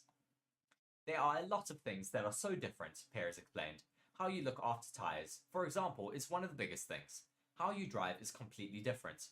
You are able to do things that with a Force India you cannot do, or you cannot even think of doing." Pushed on whether he's continuing to learn and improve, the 6-time Grand Prix winner added, "Yeah, the progression is there. For a driver, it's really difficult to be adapting the car instead of just the things coming naturally. The last few races, I've been like a step or 2 behind, and always thinking consciously how I have to drive the car. Sometimes with how the car has been developed, it doesn't really suit me as much, so I have to work harder on it." But I think in Hungary and Belgium, for example, those have been good. Standing on the podium, hopefully we can keep that momentum going, because at the end of the day, we've got a great race car. Perez also offered some more insights into the aforementioned challenging run, starting with a heavy Q1 crash in Monaco that saw him lose significant ground to Max Verstappen in just a handful of races. Asked about the pressure at the start of the season and how it compared to previous experiences, he said, "It was different this time, obviously, because, we started the year so high. You're thinking you are a championship contender, you won 2 races. Then all of a sudden, you feel like, this weekend doesn't feel like it did before. So you're losing confidence because you're not fully confident with the car. In Formula 1, if you're not fully confident with a car at 250 kilometers an hour into a corner, then you're doubting a little bit more. And it's really what happened in those moments. It would have been easy to sit back and say, it's too hard for me, and so on. But at the end of the day, you just have to get on with it. Like I said, I just look forward to keeping this momentum going with the team. Despite his tricky spell, Perez remains second in the Drivers' Championship after 13 races, albeit 138 points behind Verstappen, while Red Bull set 258 points clear of Mercedes in the Constructors' Championship.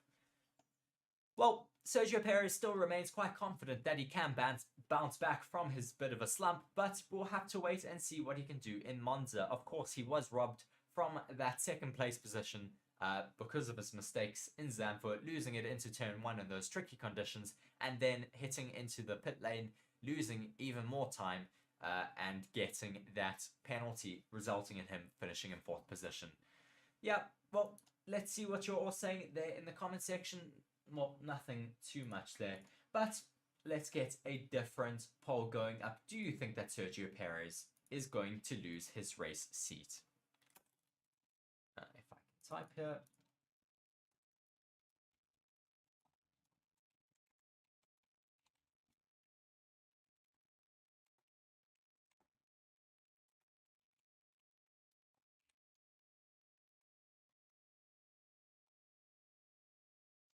There we go.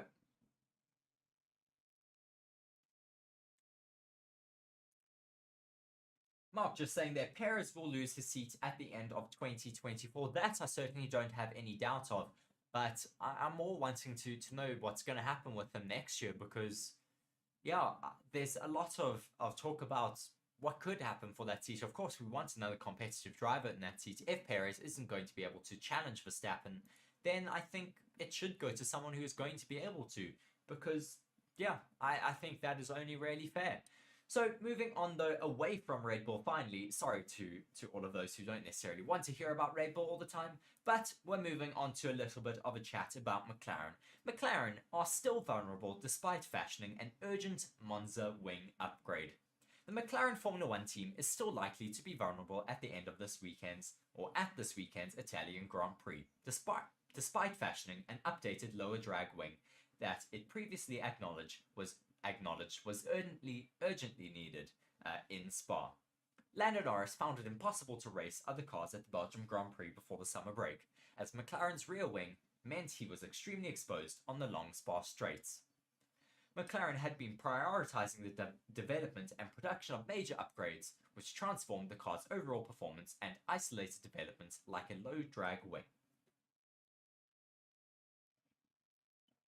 It acknowledged during the Spa weekend, and again after that difficult race, that urgent work was required to find a better solution for Monza, which is an even more straight-line speed-sensitive track. The mandatory two-week shutdown during the summer break meant that McLaren had limited time to put a plan into action, and that means the type of bespoke Monza special wing that some teams might produce or have already run at Spa seems extremely unlikely. Team principal Andrea Stella had already hinted at McLaren's solution would be to modify an existing wing, as he has effectively confirmed that, although there was also a redesign required to be able to do it. "We are making some adjustments," said Stella. "We needed to urgently activate some actions to find some top speed, because Monza is going to set some challenges similar to what we had at Spa." There will be some modifications which hopefully will allow us to not only be quick in terms of lap time, but also raceable in terms of top speed. Asked by the race at the Dutch Grand Prix last weekend whether he expected a bespoke Monza wing or an existing one that McLaren had physically trimmed, Norris smiled and said, "No comment." When Stella was asked by the race what action had been taken, he confirmed, "We will make modifications to existing wings." But in order to make this level of modifications, we needed to make the wings from a construction point of view to be able to actually be modified like they will need to be modified for Monza. Gosh. It will be a combination of changes on top of the wings we had in Spa. Given the long start-finish straight at Monza, that may not be enough, and Norris gave an air of trepidation regarding McLaren's prospects for a race it won 2 years ago. Asked if he is expecting it to be a tough weekend, Norris replied, "Yes. There's been so much focus on trying to get the car we have now, which is completely the correct decision to have done. So much focus and time spent on creating this. There's some things we are quite far behind at. But I'd happily take 80% good races and 20% bad races rather than the vice versa. We know it, we admit it, which is why I think it is a good thing. But we know we are in for a pretty tough race." One benefit for McLaren is that it has been able to switch development focus to other items like the rear wings and did introduce a new one at Zandvoort last weekend. While it will be no use for Monza, it is a slightly lower downforce and drag option that is a contender to be used from Singapore onwards. McLaren heads to what is likely to be one of its weakest remaining tracks of the season, off the back of a clear missed opportunity at Zandvoort last weekend. Norris continued the strong form McLaren has showed post-upgrade by qualifying second, but McLaren bungled when the switch to intermediate tyres when a sudden downforce happened on the opening lap of the Grand Prix. The team denied Norris's request to change quickly and kept him out on slicks until the end of lap 3, thinking the shower would pass and that it would be better to survive on the softs to avoid unnecessary pit stops. Norris was also very vocal on the team radio as to why they were doing this and wanted to come straight into the pits. He did eventually make that switch and became a lot happier after that when he was on the correct tyres. But yes, hopefully we will get the McLarens being a lot more competitive this race weekend because we want to see more teams fighting for those top positions. Mark saying here in the comment section, so McLaren will be even faster this weekend. Red Bull, watch out. I certainly think they could be quite competitive in the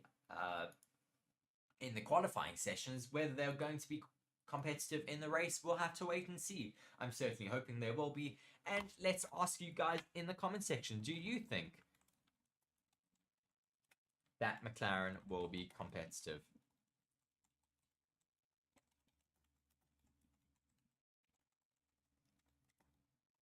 I almost said Spa. We are in Monza, not Spa.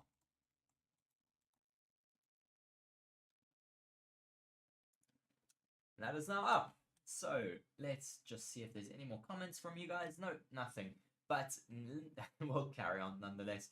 Moving on to an article about Ferrari and Carlos Sainz. Carlos Sainz believes that Ferrari will be challenging for a podium at Monza. The Scuderia had a poor weekend at last week's Dutch Grand Prix. However, the Spaniard believes that Scuderia can get back on track at their home race in Monza. Carlos Sainz believes Ferrari will be challenging for a podium finish at their home race at Monza this weekend after a disappointing weekend at Zandvoort. The Maranello team returns to their home race in Monza for the 2023 Italian Grand Prix. The team has not found success at their home race since Charles Leclerc's victory at the 2019 Italian Grand Prix. The Scuderia are heading into their home race after a disappointing weekend at the last weekend's Dutch Grand Prix. Carlos Sainz managed to reach the checkered flag in 5th, whereas Leclerc had to retire his car due to floor damage. Both drivers complained about the unpredictability of the SF23, with Leclerc crashing in qualifying, as both drivers complained of having zero idea of how the car behaved when on the limit. Ferrari reserve driver Robert Schwartzman even complained about the loose rear end of his Ferrari SF23 in practice 1 session when he filled in for Carlos Sainz. Changes to the Ferrari car for 2024 are in the pipeline, with the Scuderia having regressed a lot from the start of the season due to the regulations. They were fighting for victories against Red Bull at the start of the 2022 season. However, since then, the Maranello team has not been able to develop their car efficiently compared to their rival teams.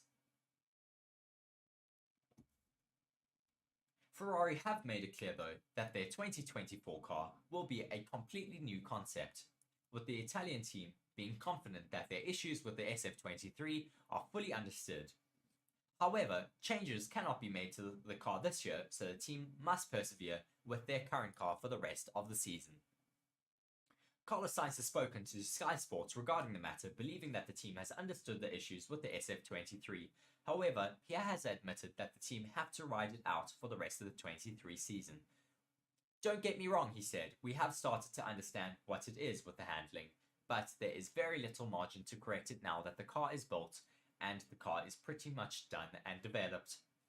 We know we need to change things though for next year, but for this year, circuits like Zandvoort and with windy conditions and high downforce tracks, we are simply going to be slow. The general feeling about the team though is that the Scuderia perform better on low downforce tracks.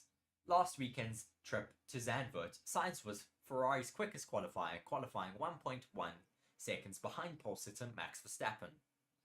Zandvoort is a high downforce track with the amount of fast corners. Sainz has admitted he was happy to be able to fight with the faster cars throughout the Dutch Grand Prix. The Spaniard believed that the Italian team had the 6th quickest car that weekend. We were fighting with the cars that were a lot quicker than us the whole weekend, Sainz said. It was just a whole race of fighting through, getting the cores right. Our pace was nowhere near that to earn 5th place. It means we executed the race well though. We did everything well. I'm happy with the result, not happy with how much I struggled and how difficult it was out there for us. However, due to a podium finish in Spa, Sainz believes that Ferrari will be able to challenge for a podium finish at the team's home race in Monza. For Monza, I expect things to be better because in Spa we were a lot quicker than what we were in Zandvoort. And I think honestly, at low downforce tracks, we should be better and we should be back to our normal positions. Ferrari are fourth in the Constructors' Championship. The Scuderia are behind rivals Mercedes and Aston Martin in the championship, showing a disappointing season so far. Do you think that Ferrari will be able to fight for podium positions though in Monza this race weekend? Mark saying Ferrari, challenge. They are quite a challenge, I suppose. Yeah, lots of disappointment and not necessarily any more confidence in Ferrari. I mean, no one really ever believes that they're going to be able to challenge anymore. I mean, it's really sad because we have had a really competitive Ferrari last season. Then they all just seem to lose their momentum going on to the race weekend in I think it was France. And then from then onwards, their season just really unraveled. And it's been really disappointing. We want to see them being able to fight it out again. And we want to see them on the back on podiums and race wins. So hopefully we will get them returning to their pace and their form next season, with them hopefully going to a completely different concept. I see though that our McLaren poll has said that they are going to be competitive, and Mark saying Ferrari missed the V10 and V12 engines. I think everyone misses those V10 and V12 engines, to be very honest with you. Moving over to our last 3 articles now, Alfa Romeo have revealed a striking Formula 1 livery for the Italian Grand Prix. The Alfa Romeo team have unveiled a special livery for the Italian Grand Prix to celebrate the Alfa 33 Stradale. For those of you who do not know, Alfa Romeo has also released a new road car, a very limited road car, a supercar by the looks of it. We don't know too much about it, but it is an absolute beauty based on their historic 33 Stradale road car from the 90s, if I remember correctly. The striking one-off look featuring gold accents and highlights on an Italian flag tricolore and adorns the engine The striking monoflock features gold accents and highlights on an Italian flag tricolore that adorns the engine cover. Will be used throughout the Monza weekend by Alfa Romeo duo Valtteri Bottas and Zhou Guanyu. The Sauber Run squad, which has also run a handful of sponsor-led livery tweaks this year, will end its Formula One partnership with Alfa Romeo at the conclusion of the 2023 season. The Italian Grand Prix effectively marking the Alliance's last home race. To celebrate the occasion, the team has opted to pay tribute to the launch of Alfa Romeo's latest car, the 33 Stradale, which has launched at the Alfa Romeo Museum near Milan, 56 years on from the original launch of the car. As we approached our home race in Monza, it's a pleasure to unveil this incredible livery, a true tribute not only to the 33 Stradale, but also to the Alfa Romeo as a whole, and to the country it hails from, Italy. Sauber boss Alessandro Aluni Bravo said, or Bravi.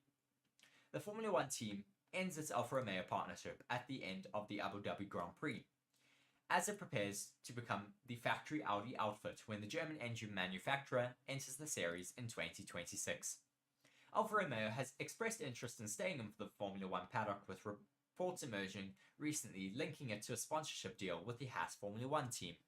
Last June, Haas Formula One boss Günther Steiner indicated that the team was open to joining up with Alfa Romeo, but no formal talks had begun. Haas already has a long-term title sponsorship arrangement in place with MoneyGram, and Steiner said that any occasion with Alfa Romeo would have to accommodate that. Alfa Romeo will hope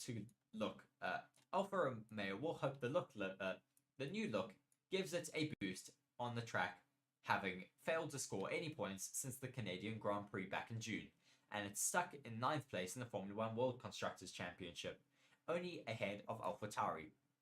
Last time out at the Dutch Grand Prix, Williams made a strong stride in the battle of the low runners as Alex Albon took 8th place to push the British squad 4 points clear of Haas and 7th in the driver's standings. We will have to wait and see whether this new look for Alfa Romeo does allow it to get a little bit further up the grid.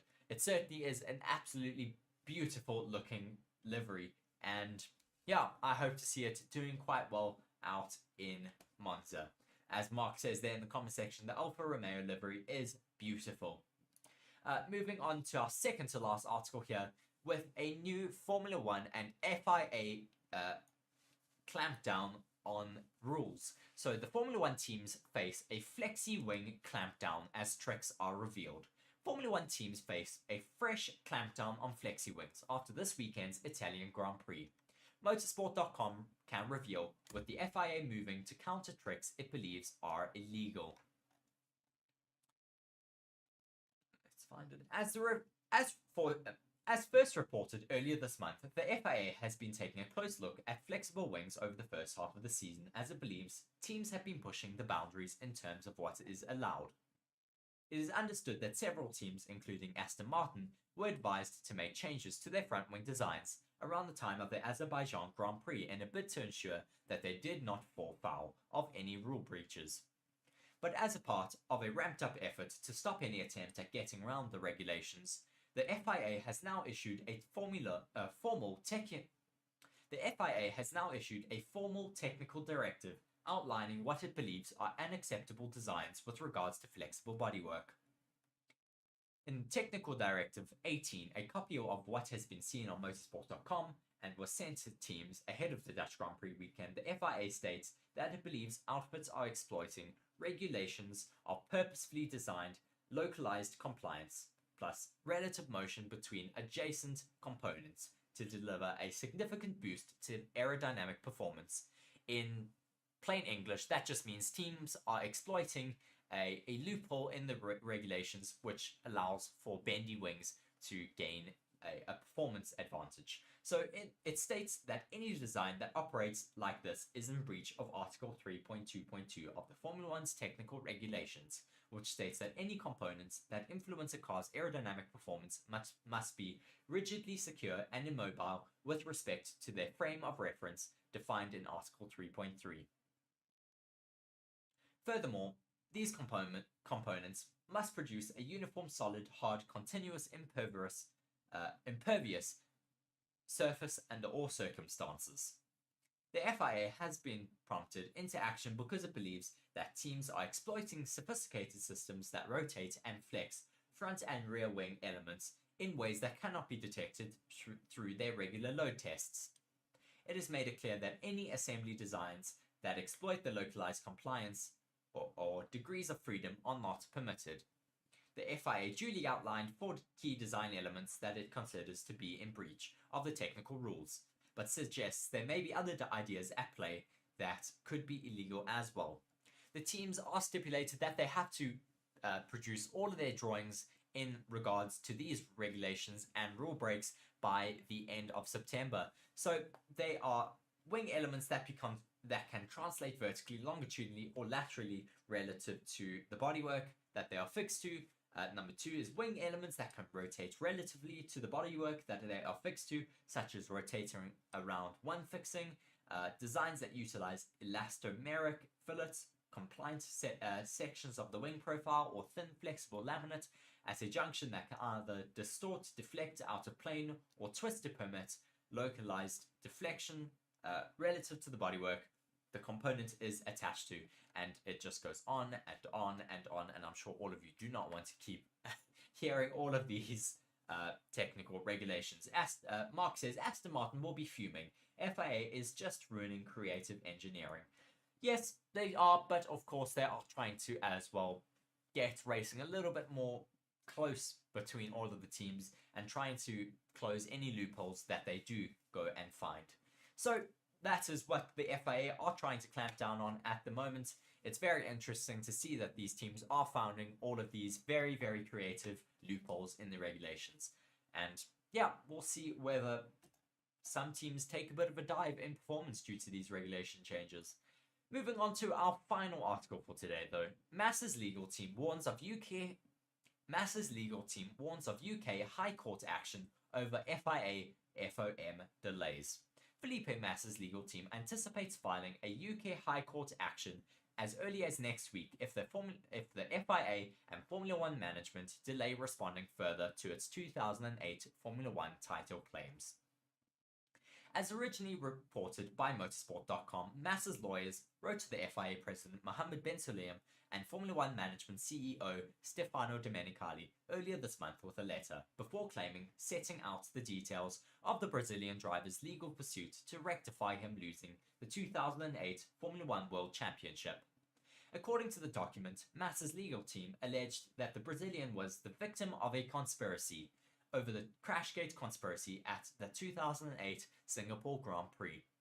It urged that the FIA and Formula One management deliberately acted to avoid a scandal over what happened in Singapore, despite being told of the cheating affair early enough to have taken action. Massa's push for legal remedy was prompted by both an interview with Bernie Ecclestone claiming that the matter was brushed under the carpet and an archive chat with the former Formula One race director Charlie Whiting, who revealed he was told about Nelson Piquet Jr.'s deliberate Singapore crash at that year's Brazilian Grand Prix season finale. It was suggested that Massa's losing the championship as a result of what happened in Singapore had cost him millions in income as well as morale and reputational damages. Motorsport.com has learned that both the FIA and Formula One management have responded to Massa's original letter, but both have indicated that in the wake of Formula One's summer break period, with personnel being away, it was impossible to provide a formal response to the individual claims in the short term, so needed more time. The stance has not gone down well with Massa's team, who have ramped up the urgency to get answers from the FIA and Formula One management over the matter. Motorsport.com can reveal that Massa's legal team has now replied to both the FIA and Formula One management and told them that it does not consider a potential 3-month delay for the matter to be dealt with as responsible or reasonable. The letter copies of which have been seen by Motorsport.com argue that work on a response should have been done promptly upon receipt of the letter before claim, and summer absences should not have prevented that. It further states that it does not view potential delay in dealing with Massa's request for answers as acceptable. The letters go on to state that if a formal response is not made by Friday next week, the 8th of September, then it expects the matter to go to the UK High Court to force the answers required. An open-ended timeframe for a response is not consistent with the pre-action protocol, added each letter. Please provide your response by 4 p.m. on the 8th of September 2023, failing which we anticipate being instructed to file claims in the UK High Court. Massa's legal team wants a fast response from both the FIA and FOM because it is poised to launch legal action in other jurisdictions, but feels that it is better to do so only once it has gotten the answers to its questions from the FIA and FOM. With the matter going legal, neither Formula One management nor the FIA wished to make a formal comment on the situation when approached by Motorsport.com. An FIA spokesperson said the FIA acknowledges the receipt of the correspondence from representatives of Mr. Felipe Massa, but the matter is under review and we will not be providing a comment at this stage. Things are certainly turning ugly with Felipe Massa and Formula One possibly going into legal action over the 2008 title scandal there. So we will have to wait and see what does happen with this scandal, and I'm sure that it could end up in court if the Formula One group does keep delaying their response to Felipe Massa's legal team. Nonetheless, that is it from me here today. Thank you very much for joining me. It has been quite a long one today, but there has been a lot of news to round up for you guys, and we are still looking forward to this race weekend in Monza. It is going to be a very exciting race weekend with hopefully a bunch of teams being able to compete for that title win in Monza. Nonetheless, though, thank you very much for joining me. Like the video and subscribe to the channel. We have now hit 1,000 subscribers, so thank you very much for all of you who have achieved that. I have been Reese here. Ferrari have gone and unveiled special race suits for the Monza Grand Prix, their home Grand Prix at Italy, not too far away from their factory, and they have released some new race suits. They do look a little bit like McDonald's workers, but the Monza race will be the only Italian stop on the 2023 championship. To celebrate it, Ferrari has decided to prepare special race suits and dedicated merchandise, just as they did 12 months ago. On the occasion, a completely yellow color scheme was chosen, paying tribute to the yellow Modena, which is an unanimously considered the Scuderia's secondary color of reference. This time, however, the choice has fallen on a much more diverse mix that combines the three historic most used Ferrari colors, red, yellow, and black. The uniform features stripes with the upper part colored in red, the middle stripe in yellow, and the lower portion, including the legs, entirely in black. So hopefully the Ferraris can have a bit of a better race weekend this weekend out in Monza. Hello and welcome to Forever Motorsports for some breaking news. Lewis Hamilton has extended his contract with Mercedes until the end of 2025. Lewis Hamilton has signed a 2-year contract extension with Mercedes to remain in Formula One until the end of the 2025 season. After months of speculation over his future, which included being linked with a move to Ferrari, the 7-time world champion Lewis Hamilton has committed to a deal that extends his racing relationship with Mercedes. Hamilton, who is now 38, is currently 4th in the 2023 drivers' standings, 183 points behind runaway champion leader Max Verstappen. Mercedes also officially confirmed that Hamilton's teammate George Russell will remain with the team until the end of 2025. We dream every day of being the best, and we have dedicated the past decade together to achieving that goal, Hamilton said, as Mercedes announced the extension ahead of this weekend's Italian Grand Prix. Being at the top does not happen overnight, or over a short period of time. It takes commitment, hard work, and dedication, and it's been an honor to earn our way into the history books with this incredible team. After beginning his Formula One career with McLaren in 2007, Hamilton moved to Mercedes at the start of the 2013 season, and they have gone on to be the most successful driver-team combination in Formula One history. The Briton has won 6 of his 7 world titles with Mercedes, while the Silver Arrows claim 8 consecutive Constructors' Championships from 2014 to 2021. Hamilton has picked up 82 of his record 103 wins at Mercedes and also claimed 78 poles with the team. Hamilton's extension continues his quest to claim one of the few Formula One records he does not hold outright: World Championship wins. He is currently tied with Michael Schumacher on 7, having seen the 2021 title snatched from his grasp at the final moment before Mercedes' failure to successfully grasp Formula One's new technical regulations saw him out of championship contention in 2022 and again this year.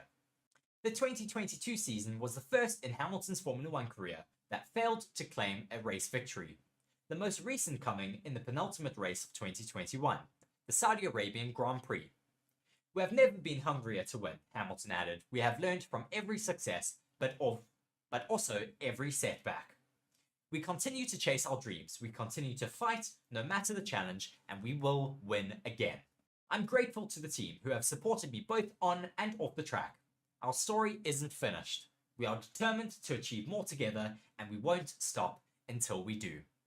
So, very exciting to see that Mercedes and Lewis Hamilton have agreed to continue their relationship till 2025, and we certainly hope to see Lewis Hamilton and Mercedes being able to challenge yet again for Constructors and Drivers' Championships. But whether that is possible, we will have to wait and see. But nonetheless, very exciting to have Lewis Hamilton committed to staying on the Formula One grid till the end of 2025.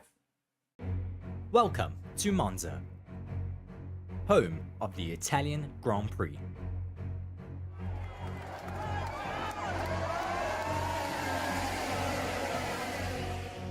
Home heroes Ferrari will be wanting to put on a great showing this weekend for their home crowd, the Tifosi, who line the stands of Monza, hoping to catch a glimpse of another historic victory for the Maranello-based outfit. Monza is an 8.7km long circuit, made up of 11 corners. The track is the fastest on the Formula One calendar, made up of long straights that push the drivers and their car to the limit, with top speeds reaching around 350 km an hour, before they slam on the brakes for the tight chicane that makes up turn 1 and 2.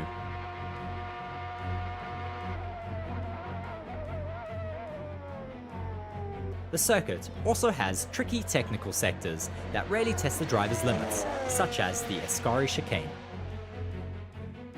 Monza is one of the longest running Formula One races, having been on the calendar since 1921.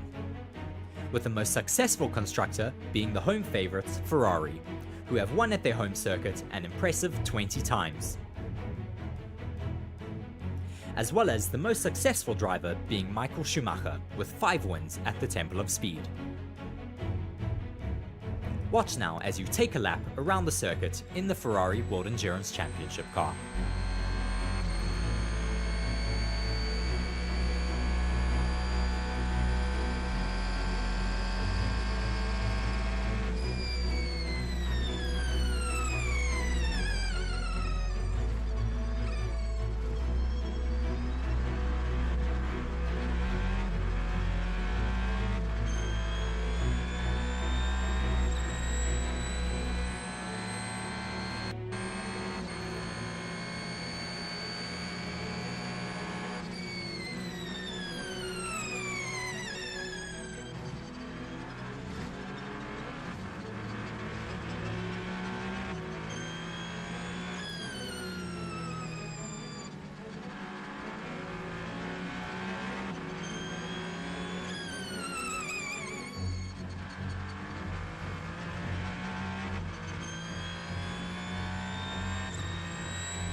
Be sure to like the video and subscribe to the channel for more Formula One content. And otherwise, and we will actually get back to you. So we've got free practice 2. We've got free practice 2 starting in just 4 minutes and 40 seconds. So we're really, really close to the start of free practice 2. Now, what are we going to expect in free practice 2, Reese?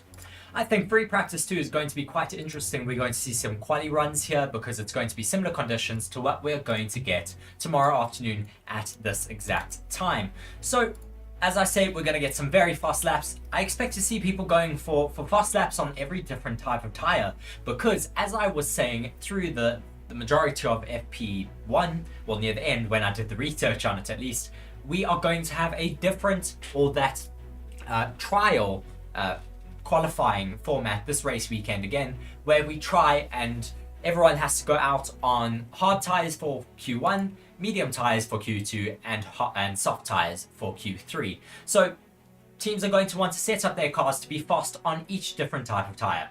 Yeah, it's exactly that. So we are very close now. We are just looking here. The titles have run, and we are here at the Gran Premio d'Italia 2023 here in Monza. So this is the 15th round of the Formula 1 season here as we are going into the practice 2 session. Of course, we are in Italy. It is beautiful and sunny there at the moment, much better than what was meant to be at the Emilia-Romagna Grand Prix, which was unfortunately cancelled and was supposed to be the first Italian Grand Prix of the season. The track distance here at Monza is 5.7 kilometers, 74.3% is the full throttle spent around the circuit. 356 is the top speed at kilometers an hour, and there are 11 turns around the circuit with an elevation of only 12 meters. The different tire compounds for this weekend, Mark. Yeah, the C5, C4, and C3, and the softest versions of the compounds. What we don't really agree with, because after seeing free practice 1, we think they should have gone with the C4, C3, and C2 at least, if not even the C3, C2, C1. But nonetheless, we've got the softer set of compound tires here for Monza. It's partly cloudy right now with 35-degree track temperature. It's actually hotter than FP1. Yes. I was expecting it to cool down a little bit, but it does seem to be quite a lot hotter, at least 2 degrees air temperature and about almost 10 degrees track temperature, because it was quite cloudy during free practice 1 here. Yeah, so it's quite a bit hotter, so I think tire degradation is going to be even more of a thing again, and that's what we saw the problem with the softs in the first sessions. The fact that the hard tires are the only ones that seem to manage to get around the track without overheating too much versus the soft and medium tires. So the hard tire still seems to be the quickest tire. Yes, well, we'll have to see throughout this session what the actual best tire is, because of course we didn't see the top runners going out on those soft tires. The likes of Max Verstappen Max Verstappen, Sergio Perez, both of the Ferraris as well, were all on hard tires throughout the entirety of the first session. It does look quite hot out there. We have some of the Tifosi with their fans all waving their faces because it is quite hot at the moment. As we can see, Nitro Aviation just asking, is this where I can watch the Formula 1 races? Well, this certainly is. We can't show you any footage, but we do bring you trackside, well, not trackside, but we bring you live commentary here on our side, and we do stats really and watch. otherwise. Exactly, we really enjoy watching the races with you guys. Circuit information though: 11 turns, 75% full throttle, 360 kilometers an hour top speed, with a very low downforce as well as a low tire wear, which we didn't really see much in the first session. But anyway, so we're going to talk much about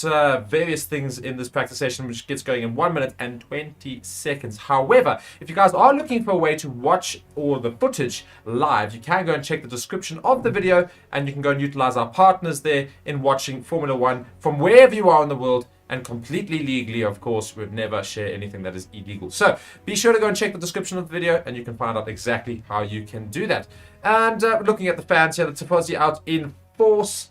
Always here in Monza. They absolutely love the Ferraris here.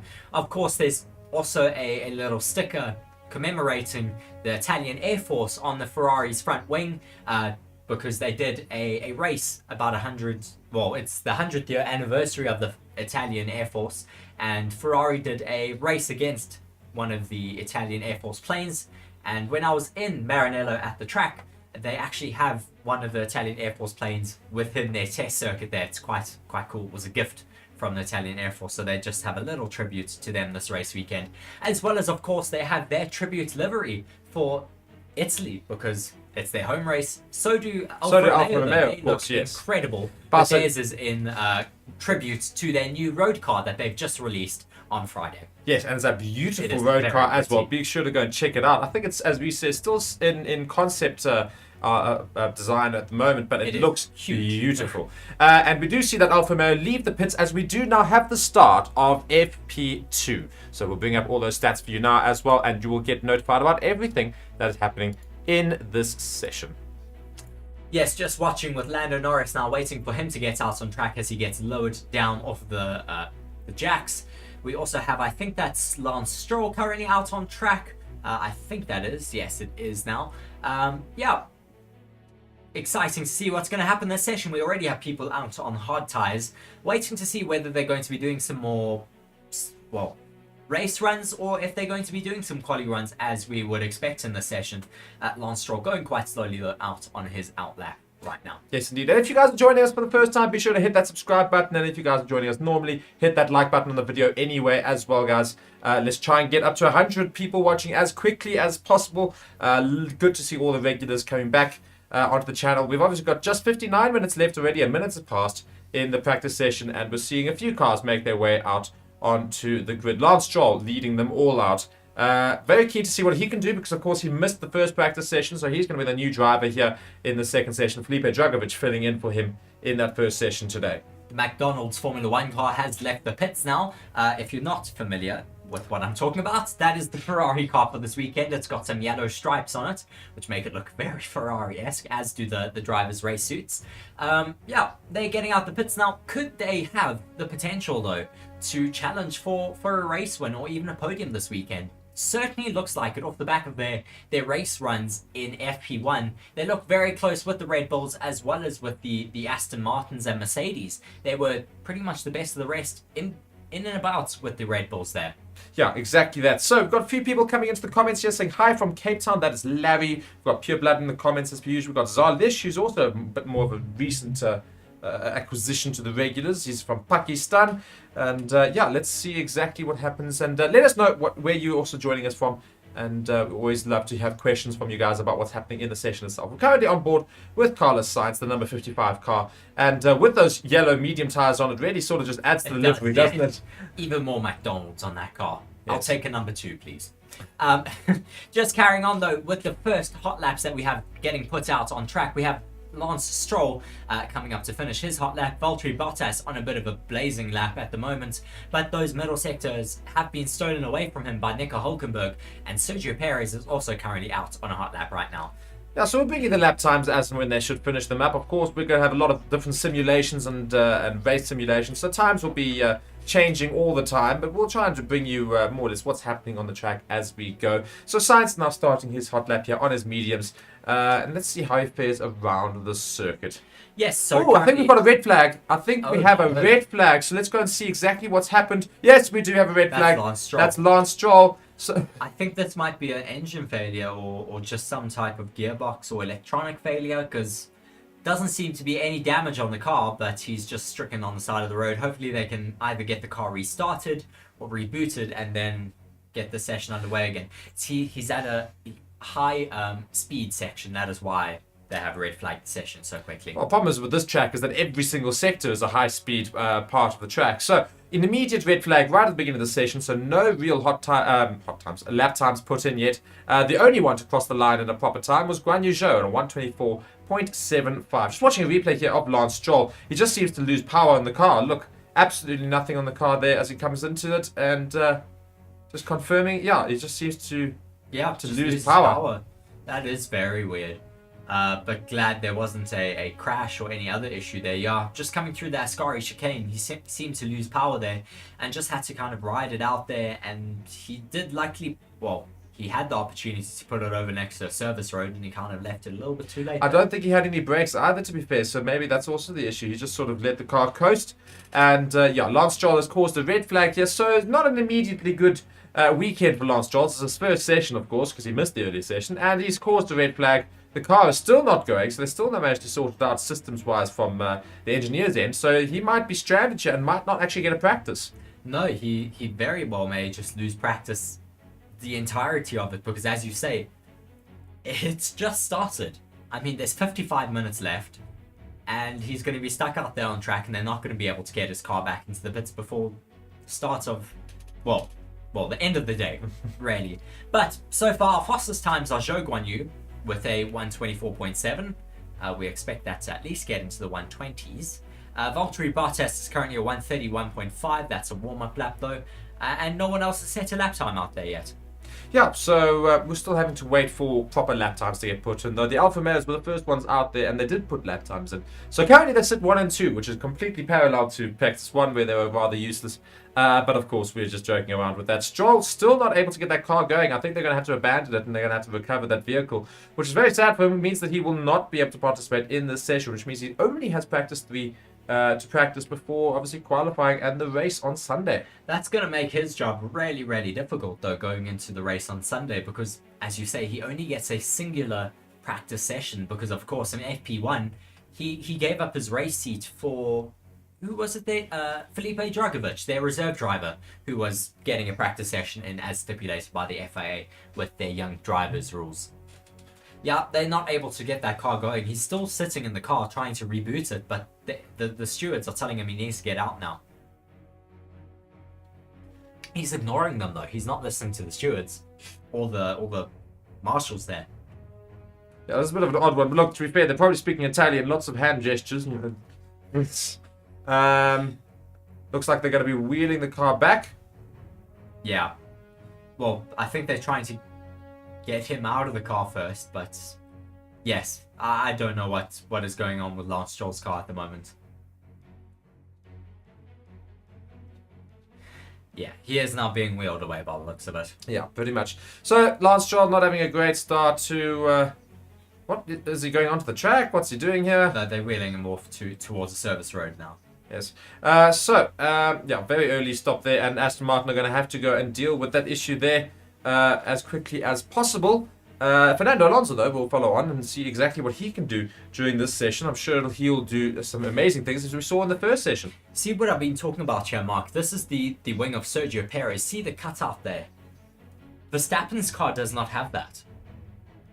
So they probably feel that Sergio Perez needs the help with top speed, where Max Verstappen is more comfortable without it, which he has so far shown that he is.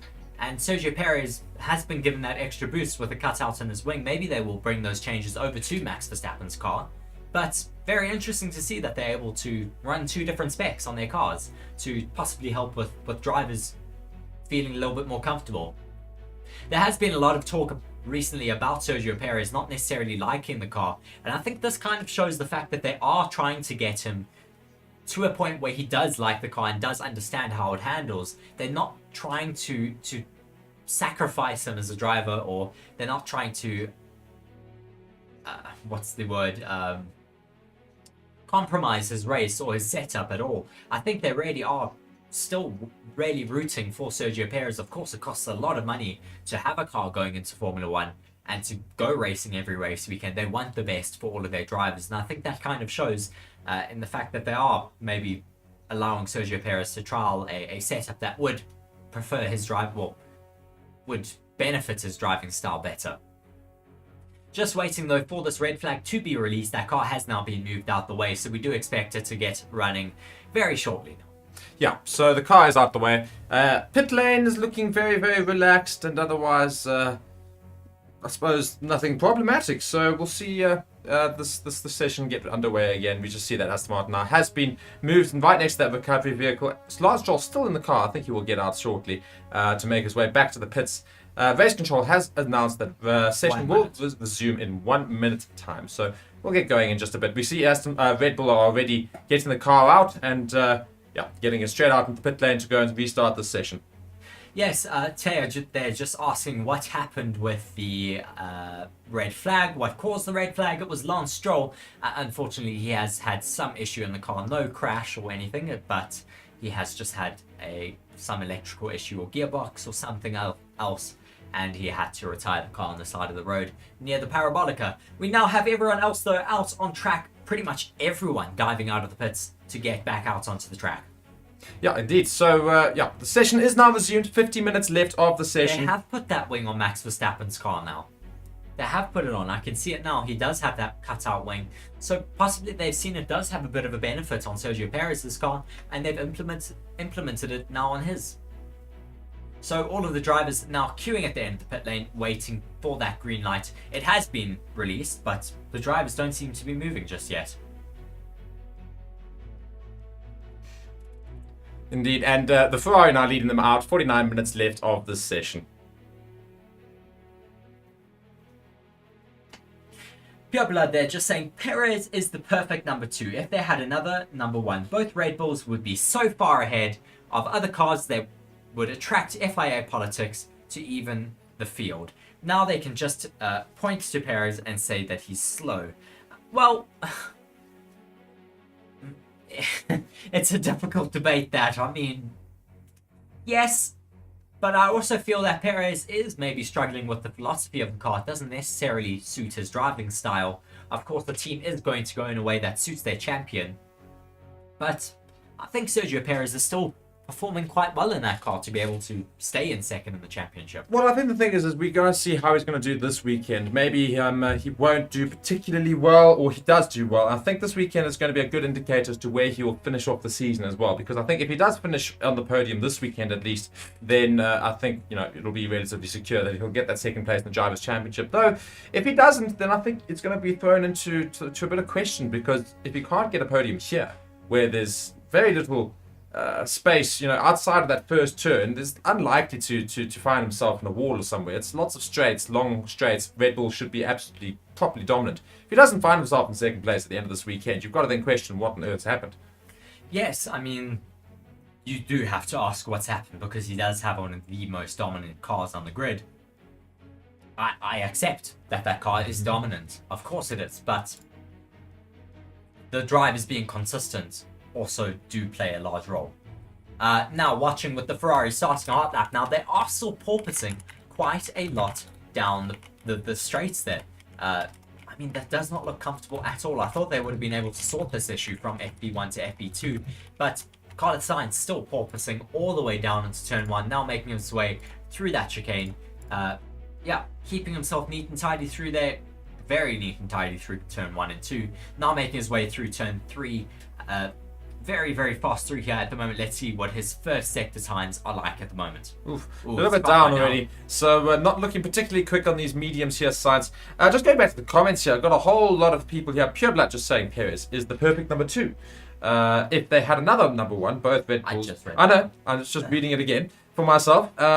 What's the weather expected to be on race day, Reese? What do you know about that? There is forecast to be rain, so there could be another rainy race on Sunday. Hopefully it's interchanging conditions like we had at Zandvoort, because that was quite exciting, and I think it could provide a really exciting race here in Monza. Yeah, the rest of the weekend, though, is meant to be quite dry. Okay. Max Verstappen also out on a set of mediums at the moment. Faster in the first sector, but nothing very spectacular in the second sector. Yeah, so, I mean, he's also on the medium tyres. So, again, these medium tyres aren't looking very good today, and neither are the softs, although Sargent is up personal bests in first and second sector. Now, let's see what he does in the third sector. Going back to these comments here. Sainz goes fastest, Mark, with a 122.6. Very, very good final sector for himself. Albon's got a purple sector. Is going faster, but Max Verstappen has gone even faster than Sainz in that final sector. Possibly what we're seeing is drivers just looking after their tyres in the first and second sector and then really pushing it to the edge in the final sector. Albon now comes and puts himself... Where does he go? Sorry, the Sargent. Sargent goes up into B4. Williams' Albon is coming towards that finish line now. He comes through the Parabolica, really, really flying in that Williams, really to the edge in Parabolica, going right over those white lines, and he puts himself into second, right behind Max Verstappen. Brilliant lap time from himself on a set of softs, though. These are still only 122s, though, so I'm sure we're going to see some quicker times in qualifying. Cooler conditions, maybe, if we do get cooler conditions in qualifying tomorrow. And Pure Blood just saying, imagine Alonso next to Max. They would be so far ahead of the FIA, would probably have to step in. He's not wrong. I don't think he's wrong. True. Yes. But I think they'd be great teammates as well. I'd love to see them as teammates. I think if Alonso falls out of love with Aston Martin, I think he should apply maybe at Red Bull. Yeah, I think that's. I certainly think he can keep racing for the next 4 or 5 years. I think he should race until he's 60. I don't care. I don't care if he's all the way at the back of the grid. I'd love to see him racing because I doubt he would be at the back of the grid. He'll be showing all of the new youngsters how it's done. Max Verstappen would have long retired, and Alonso will still be racing. Just watching Oscar Piastri now currently out on track. Going through that first sector, what is he able to do out there now? Very good first sector for himself. A 28.067 is what he has been able to put in. Let's see what he can do through the second and third sector now. Aston Martin currently getting ready to recover that car. Lance Stroll, it looks like it may have been a hydraulic failure because they have a hydraulic fluid bucket or thing there to refuel that car with hydraulic fuel by the looks of it. Oscar Piastri has aborted his lap. He has had a big lockup, unfortunately. Verstappen still holds the fastest time right now with Albon in second, quite close behind him. Then Perez in third, also not too far off of Albon's time at the moment. No, not too far off at all. So, just looking at the times again, Verstappen 1, Albon 2, Perez 3, Leclerc and Sainz in 4th and 5th. Russell and Hamilton 6 and 7. What have you made of Mercedes so far? Well, I haven't seen all that much from them, unfortunately. It's been quite disappointing. Ooh, watching why Piastri had to abort. Hamilton got in his way there, and he really had to dive out the way. He almost crashed into the back of Hamilton. Yeah, Hamilton could be getting a reprimand for that.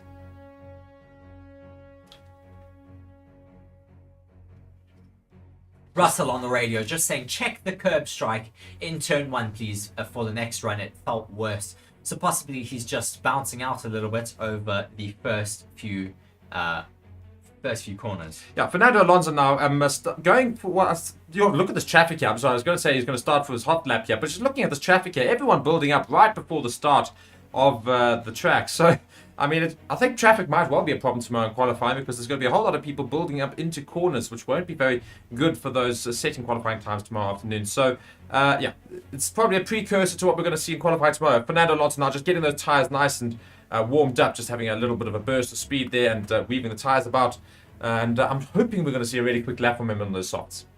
Yes, well, let's see what he's able to do now. I think he's just waiting.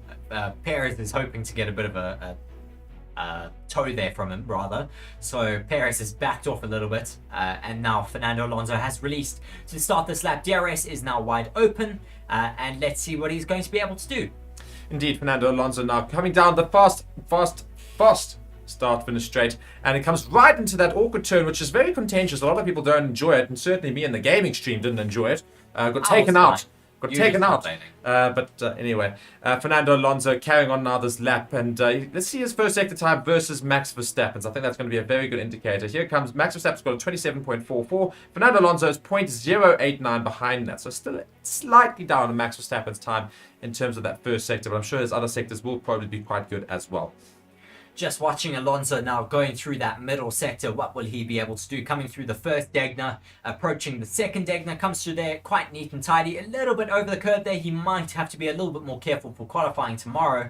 DRS is now wide open as he comes through that back DRS straight, approaching that Ascari chicane, the trickiest section on the track. 325 kilometers now into the braking zone there. 218, 240 now as he exits the Ascari chicane, approaching now the very, very perilous final turn that is known as... I have no idea. Parabolica, Mark. That one, Parabolica. Sorry. 240 kilometers now as he breaks into that zone, exits now at 250. Piastri is also on quite a hot lap at the moment as Alonso comes across the line and only puts himself up into 8th. Watching now though, Charles Leclerc and Carlos Sainz are all putting in some purple sectors right now. Yeah, so I think we're going to see these lap times start to tumble throughout the rest of the session. And guys, thank you so much for joining us on the channel. Be sure to hit that subscribe button and like the video as well. Of course, we just got past 200 viewers. Let's keep it going, guys. Let's try to get to 500 today. We've got lots of time left on this practice session. We've got 41 minutes left. Following here, the two Ferraris, Sainz and Leclerc, going very, very quick on medium tyres as well, notably. And hopefully this is a precursor for what's to come tomorrow. Please could we see Ferraris do half decently? Yes, I'm certainly hoping we will be able to see these Ferraris doing quite well. Right now, Sainz is on an absolute flyer of a lap as he comes through the final sector, through Parabolica and crosses the line and now goes fastest overall with the 121.5. I told you that we could be getting into the 120s quite soon, and I think it is quite possible. Charles Leclerc comes across the line now. He puts himself up into second place ahead of Max Verstappen, Albon and Perez. He is quite ahead of Max Verstappen at the moment though is Sainz. 0.6 seconds. This track is clearly evolving quite a lot And the Ferraris are also maybe just finding out some great lap time out there. Yeah, I also think they're just trying different race simulations, of course. Fuel loads and the age of the tires as well will play a part into going around. But also, the track is quite hot at the moment, and I think when it's a cooler track, you'll see some more apt times in terms of what's going to happen in qualifying tomorrow, and maybe even the race on Sunday. It shouldn't be as hot as it is today. Today is quite hot. It is very hot, but I mean, it has been very hot in Italy at the moment. Maybe I'll ask my brother what's happening on Saturday or Sunday. He should be able to tell me what's happening in Italy. With now Hamilton starting a fast lap, now he's currently down in 10th place. Will he be able to pull his Mercedes a little bit further up the grid? He'll certainly be wanting to have a better weekend this weekend off the back of himself and his teammate, both signing new contracts with Mercedes to extend till the end of 2025. Yeah, so Mercedes will be very chuffed. They've got all their plans set for the next 2 years, so they don't have to worry about any of that. And all of those discussions and news articles and all the media speculation has now disappeared. We have no more Ferrari, no more Hamilton to Ferrari rumors, as Hamilton now exits the second day. Now DRS wide open as he comes through that back straight. Personal best in the first and second sector. Doing quite well at the moment as he approaches the Scari chicane. 0.8 down though on Carlos Sainz. That puts him about in between Albon and Russell, so ever so slightly ahead of his teammate at the moment. We'll see if he's able to beat out his teammate as he comes down that last main straight before the Parabolica. Now, there's also another thing to note, and I've just, as I said that, forgotten what I was going to say. What was I going to say? Hamilton now coming through the Parabolica, approaching that start-finish line. He comes across the line. Now, where does he put himself? Up into 7th, just behind his teammate. What I was going to say, so I've just recollected my thoughts. What I was going to say is watching Hamilton go around, now track limits were definitely a big thing there that he definitely went over at least twice. Everyone and I think that's going to be a big thing tomorrow. I think we're going to see lots of track limits again. Look at those tyres from Lance Stroll. They haven't been able to get his car back. That is quite good. Hopefully they'll be able to fix it up and get him out running before the end of the session, because they need to get some more track time for Lance Stroll. Who has not had any practice in the session so far. Just watching a replay here. I think this is Valtteri Bottas. Yes, it is, as he rides the curb into that Scari chicane. Just bouncing over there a little bit like he's on a jumping castle. But that car looks so beautiful in that green and red livery for the Alfa Romeo Heritage Stradale 53 car. As Lando Norris is now coming on a fast lap up in the middle sector, down in the first sector though. Will he be able to challenge for the top places this weekend, Mark? Yeah, it's a good question, because obviously they didn't do very well with strategy last weekend in Zandvoort. So Lando Norris's car, and of course McLaren's car, has had some serious upgrades throughout the season, which has really put them in a challenging position in terms of managing to compete with all of the top teams very, very comfortably. But they've not been looking very good since the exit of the break. Well, I mean, the practice sessions in Zandvoort were decent, but the 2 practice sessions today were not very good. Fernando Alonso puts himself ahead of the Red Bulls on a set of softs now. Good lap time from him. 0.5 down though on Carlos Sainz's fastest lap time. But yes, I agree with you, Mark. We were talking about, the McLarens, yeah. Just lost my train of thought there for a second. But yes, the McLarens, they have seemed to lose a little bit of that momentum after the summer break. Hopefully they'll be able to recollect and pick that up again, because we were really enjoying them being quite competitive. I think they could have been there with the rest of the grid in terms of pace in Zandvoort, but just got it wrong in terms of their strategy, unfortunately, on Sunday, which really made them lose out. Hopefully they're able to pick up the pace a little bit here. They did look like they have brought some upgrades, because they were changing some things in FP1 and had those error rates on the car. So hopefully they have some new upgrades that should allow them to challenge her this weekend. Now, of course, all of the cars and a lot of the teams are running these rear wings that are very, very low on downforce in terms of not really giving too much to the car, because of course it's a high speed circuit, probably the quickest track in the calendar. And the only thing I have to ask then, V's, is because of that, they've got very, very small DRS wings, DRS openings. Now, is DRS really going to improve that much when it opens on the weekend because of that? Yes. Well, I think it is going to improve, because down these very long straights, I think even without DRS, you're able to follow and overtake. So with the DRS, I think it's going to allow you to get even closer to the cars and overtake quite easily. Yeah, I think it's going to be at tracks like this where we need to rethink the DRS. Because I think with these really long straights and these new regulation cars, it does its job already without the DRS. So what you're saying is that we don't need DRS this weekend? Well, I think we'll have to wait until Sunday, of course, because I might be talking absolute nonsense. But I think it should be fine in terms of no DRS needed. Well, it's an interesting one because, of course, maybe that might make the Red Bulls a bit too good on Sunday. Obviously they're the best card following anybody. They're the best card anything, really. Yes. But Red Bull, if they're going to go open up that DRS behind anybody and they manage to just gain so much time in these long, long straights, it's really going to make it a bit of a pointless overtake because the car ahead of them will stand no chance. I agree. But, I mean, I think it's wow, Oscar Piastri really flying out there on a set of hards at the moment, up in both sectors on his personal best. Where will this put him at the end? I think, as I said, we're going to see people trying all different sets of tyres in this session to try and practice for tomorrow afternoon. Oscar Piastri looking really hooked up. I'm very interested in seeing what he does here. Hamilton asking, how far am I down in the high-speed straight? We're about 5 kilometers down on George and a bit more than the sim, as now Norris or Piastri comes across the line only up into 13. Just reading Hamilton's radio here about all the problems he's having there. But it doesn't sound very good in Hamilton's car. It's quite a bit down on his teammate in the two straights. That's what we're talking about. They're talking about the time differences between him and George Russell in terms of how far down he is. His car is up to 6 kilometers slower on the straights. That's very interesting. That's a large amount for the same car, essentially. He might just have a different setup to George, a setup that he prefers. Maybe he's going to need to move to George's setup, of course, as George Russell is a lot faster in the middle sector.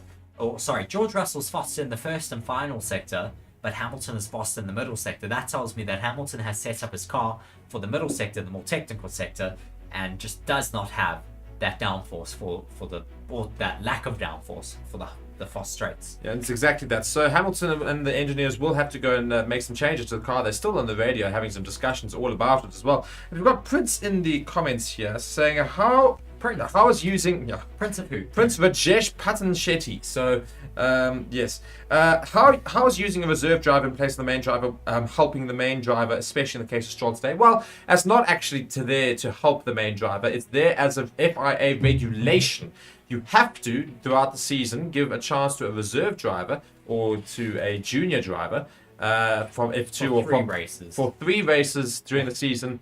3 sessions they have to go and have a chance in the F1 car. So today, Aston Martin chose as one of the days to get Felipe Drugovich into that practice session. So that's why Lance Stroll sat out. It's got nothing to do with tactics. It's got everything to do with the fact that they've got to meet these regulations. So Hamilton now starts his hot lap here. Let's see if we can try and improve upon Russell's times. Yes, I think he's still going to struggle quite a bit because we've seen those deltas in the first and final sectors. He is quite a bit down on his teammate George Russell because of the setup changes.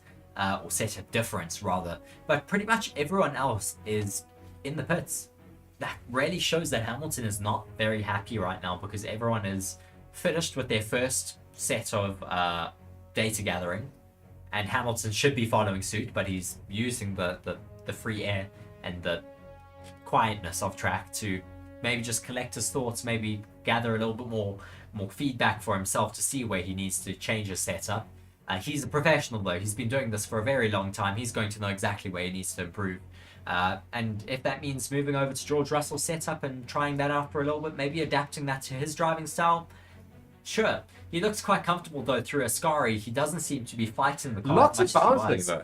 Lots of bouncing around. Lots of porpoising for Hamilton. Not porpoising. I think it's bottoming out though when they going under load through those corners, because look now down the long straights he doesn't seem to bounce too heavily as he now is coming into the pits, maybe to make some setup changes. Yeah, that car is definitely a little bit too slow for his liking, so they're coming back into the pits. Larry saying in the comments, Hamilton's ego is costing him kilometers apparently. Alright. No comment. No comment, eh? Don't want to try and fuel the fire. No. No fueling the fire.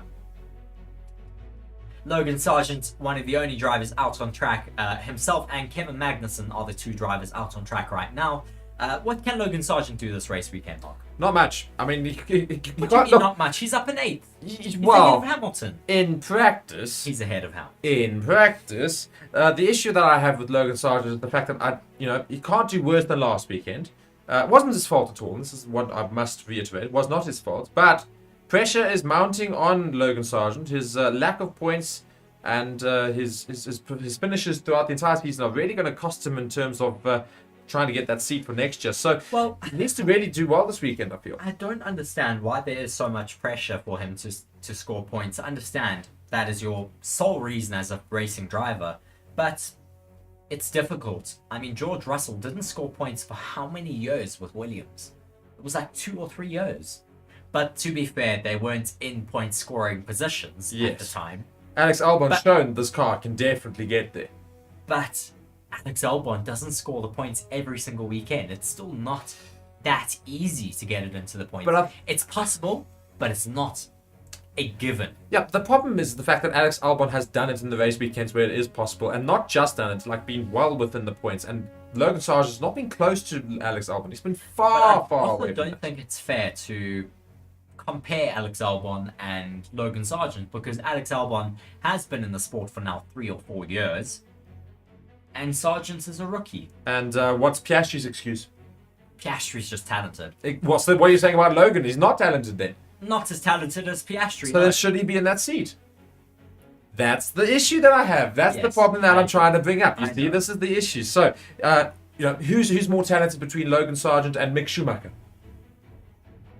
You know who I'm going to say. So that's why I bring it up, because if there are better drivers out of the top 20 in the world that can fill that seat, somebody has to fill that seat. You can't just have them there for pity points. Speaking about cars bouncing and bottoming out, the Haas is looking like the most undrivable car at the moment out there on track. Just really bottoming out, coming through that Ascari chicane. He now comes through Parabolica, looking a little bit more composed and poised through there. Now coming out the exit of Parabolica, approaching that start finish line. Where does this put Kevin Magnussen? Up into 8th. Looking undrivable, but still fast. Yes, I'm about to say finding a little bit of pace there, Kevin Magnussen, moving ahead of Hamilton and Logan Sargent as well, who we're talking about, of course. Going to these comments here, I've got Akshay asking us, as of right now, I'm a happy fan, a Ferrari fan. I have a feeling that's going to change tomorrow. Well, you know what? Hold your fingers and cross your thumbs and otherwise, and hope that Ferrari do half decently tomorrow in qualifying. I think they should be very close in qualifying, to be fair. And then Pureblood just saying, I think Lawson is going to beat Yuki this weekend. Do you reckon he's going to beat him again? He's getting quite close. I mean, Tsunoda is just ahead of Lawson at the moment. I mean, 0.1 seconds between a rookie and someone who's been in that exact seat for about 3 years now. Yeah, I think the pressure's on for Yuki Tsunoda. Carlos Sainz going fastest through the first sector. Charles Leclerc not faster in his first sector. What can he do through the middle sector though? And again, I'm just watching here, Charles Leclerc, there's just gone over the track limits again. So we're going to see that, I'm sure, lots tomorrow, especially in that second sector there. I think that's about turn 7, I think it is. Turn 7 or 8. The Degner 1 or 2. Yeah, so he seems to be finding himself, and he's not the only one. Quite a few cars have found themselves outside of track limits in these practice laps here. So Sergio Perez fastest in the middle sector, though, out on track at the moment. Carlos Sainz fastest in the first sector. What can Charles Leclerc, though, do this weekend? With a lot of talk of his teammates possibly moving to Audi, Charles Leclerc is not looking like he is the number 1 driver anymore at Ferrari. No, and that's just what I've been saying, is the fact that Sainz seems to be outperforming him the whole time. As we just finished that poll there and just talked about who impressed the most in FP1, and we talk about that Sainz with 48% of the vote. Other getting 23%, Alonso 17%, and Perez just 10%. We're going to put up a new poll right now. But whilst you guys have my attention, please be sure to like the video and subscribe to the channel. Keep it going, guys. We're almost up to 300 viewers. Literally almost there. And let's keep those likes going. Almost up to 50. Let's keep going. Wow. Sergio Perez going so fast there through the Parabolica. He exits there. Carrying on a set of soft tires. Finishes his lap and only goes 0.25 faster than Carlos Sainz. Now Max Verstappen goes behind Sergio Perez. He gave Perez a bit of a tow. Now he gets the turn from Sergio Perez as he approaches turn 1 and 2. Let's see what Max Verstappen can now do on a set of medium tires again. It's exactly that. Let's exactly see that. We've just crossed 300 viewers, guys. Thank you so much. And I've just put up that poll now as we ask that question. Who is Ferrari's number 1 driver realistically now? Is it Leclerc? I think it it's Sainz. Carlos Sainz, though, as we say that, he has a rear lock into turn 4 and has to run the chicane there. Luckily, they've taken away those ugly bollards and they're able to run straight back onto the track. Max Verstappen, though, currently on his first Real hot lap on a set of softs, though. Sorry, not on a set of mediums. Lots and lots Oh, of but traffic. look at that traffic. They should hopefully all stay out of his way. Yes, they do. Max Verstappen, not fastest in the first sector, but personal best. Let's see what he can do through the middle sector. 0.1 seconds down on Sergio Perez, but he's very fast usually in the final sector. Coming through Ascari, really composed through there. Now he approaches the Parabolica, where this car really does shine. Let's see what this Red Bull can do. It's usually super stable on the suspension through this change in rotation, going so smoothly through there, able to stay within the lines, exits Parabolica, and hugs that line, comes across the line. He only goes up into third place, though, with fastest final sector. On a set of softs, he still cannot get ahead of Carlos Sainz's time. So that's very interesting to note. The fact that Sainz on the medium tire is still quicker than Hamilton there, Verstappen there. Verstappen, though, saying that middle sector was shocking with the traffic, so maybe he just lost a bit of time there. Himself there, yes. Just going to the comments here. Comments are starting to come in quite quickly here. And Andrew saying, I think Lawson could replace Danny permanently if he does well again. I doubt it. I'm sure Danny Rick will come back into that. I think Lawson is more likely to replace Tsunoda. Yes, indeed. The Bruin could definitely a Ferrari fan there. And Super Kubus, that's a very interesting name, saying Perez to impress should be up there with Max, not be around the Ferraris. Well, he's currently leading this session with 24 minutes left. So he's in the pits. He's found himself in the pits. He has completed that lap on a set of soft tyres, only just ahead of Sainz, but still quicker than his teammate Verstappen and quicker than Charles Leclerc. Alonso is also in sixth still. Pure Blood there just saying, I think Ferrari run 2 number 1 drivers, and I certainly agree with that because both of those drivers are really performing very well at the moment. Charles Leclerc, though, being ever so slightly outperformed at certain tracks by Carlos Sainz. Yeah, I definitely think Carlos Sainz has put his hand up in terms of saying to all the Ferrari fans who said that Charles Leclerc is definitely number 1, that he's saying, hey, actually, I'm not so sure about that, and he's done quite well this season. He's definitely performed, for me, not necessarily points-wise, but at least performance-wise, he has performed better than his teammate, I feel. Yes, and of course, Charles Leclerc has been so unlucky this season, as we're watching Lando Norris fastest in the middle sector, Mark. Yeah, but indeed. Watching Fernando Alonso right now out on track on a slow lap, on a set of medium, on a set of soft. Are we finally going to see the McLaren's pace this weekend? We haven't really seen it in the first session, nor in this session, but with 23 minutes yet to go, Piastri has stolen that middle sector from Norris, but and Norris goes quicker.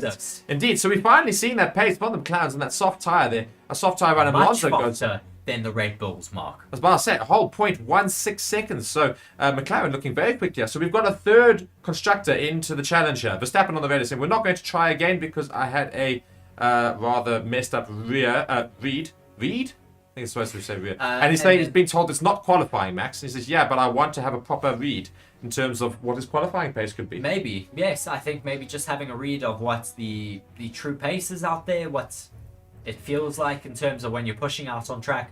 Carlos Sainz down in his first sector, up in the middle sector. What can he do now as he crosses the line and he goes ahead even faster than Lando Norris? Yeah, only 0.01. This is very promising going into Sunday. Yeah. As now his teammate goes past him getting the toe. Especially when it's quite obvious that Perez and Verstappen were on quali attempt sims there and they've been outperformed by 2 different constructors. So I'm very surprised to see Verstappen being outperformed by Perez, but as he said, he got a bit held up in the middle sector by traffic. Carlos Sainz really doing well to get out the way there, cutting the chicane. And running over those bollards just to try and keep out the way of all the other drivers running out there right now. Yeah, did very well. Just watching a replay of Fernando Alonso also hit that curb again. We've seen quite a few drivers do it and gain quite a bit of aerial there. It doesn't seem to get that bad, so I'm not quite sure why we're replaying too much. It doesn't seem to be too bad. Just showing how comfortable the car is through there, but watching the Alfa Romeo, it seems to have a lot of mid-corner bouncing, which really makes it uncomfortable for the drivers and makes it really hard for them to be able to control that car mid-corner. I suppose the reason why Fernando Alonso's car didn't jump around too much, we've talked about it most of the season, Aston Martin are supposedly the best car when it comes to riding a curb because their car suspension and otherwise seems to really handle it quite well. So probably maybe that's a good reason to say that that's what showing Alonso. We've seen other cars really struggle with those turns. Fernando Alonso, they goes and rides the curb as well, but does very decently.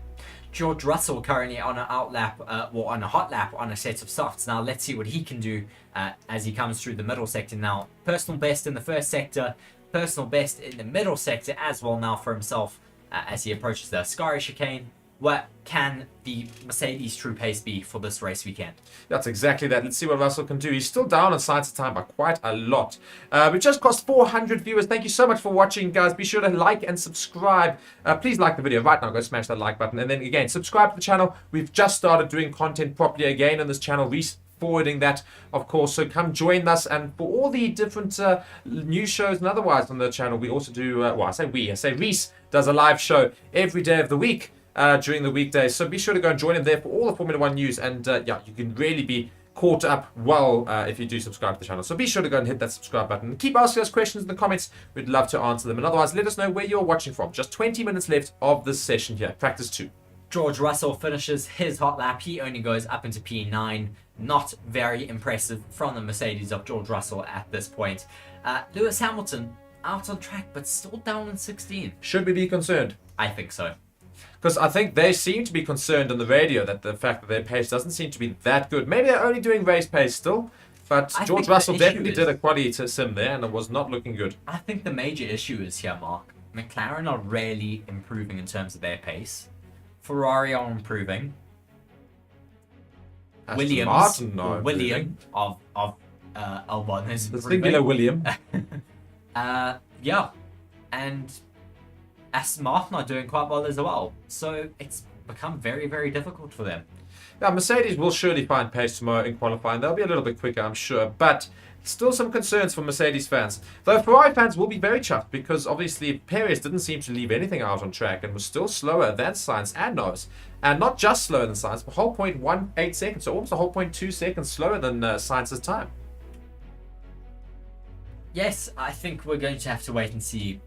Of course, I think people are going to go out on another set of runs. There's still 18 minutes left of the session, so still lots of time for people to go out on track. And I think we are going to see some other drivers out on track quite soon. We still have Leclerc, Russell, Tsunoda, Bottas, Sargent, Hamilton, Gasly, Zhou's on an outlap, and that's all the drivers currently out on track. Bottas now starting a hot lap. Talk us through this, Mark. Yes, indeed. Bottas now got his DRS wide open in that new liveried car for the weekend. It goes down the start-finish straight at a rather rapid pace as he approaches turn 1. Now slams onto those brakes, cuts in a little bit, and then cuts in again on that chicane. It does quite well there. And comes out again into a very, very long, winding right turn. And let's see what his first sector time is compared to Carlos Sainz. Carlos Sainz with a 27.0. Bottas now coming up to that sector time. He puts in a 27.1. Sorry, so right next to Sainz's time on us. This could be quite quick from Bottas if he can keep it up throughout the remainder of this lap as he's now into sector 2, which is a bit more of the technical part of the track. Just avoiding the gravel there, only just. And again, the track limits I think are definitely going to be. Yeah, you see that again. He would be penalised for track limits there as he comes out and comes back down the final part of the track, approaching sector 3. As he comes towards that sector 2 time and is quite a bit down on Sainz's time, 0.7 now behind. Him around Alonso and Russell for the moment, but I do expect him to lose some more time into that final sector. Now as he comes approaching Parabolica, the final corner on this beautiful Monza track. Just getting that amazing aerial shot from Valtteri Bottas' car as he does go through Parabolica, manages to keep all 4 tyres well within the lines, and now he does approach that start-finish straight. Where does he put himself now, Mark? And he finishes only in 12th, so he's only got 3 positions up, 1.24 seconds down on Carlos Sainz's time, so not that far away in terms of race pace, I suppose, but this is a quali sim, so that's quite slow there for Bottas. And yeah, I think we need to expect more, but these are the smaller teams. So Ferrari's still looking very, very, very good out there in front. I'm very impressed by the Ferrari's outright pace at the moment. Just watching now as Sergio Perez is doing a qualifying. I'm waiting for him to open that rear wing. He's not opening the rear wing. He's doing a race simulation. It's on the medium tyre as well.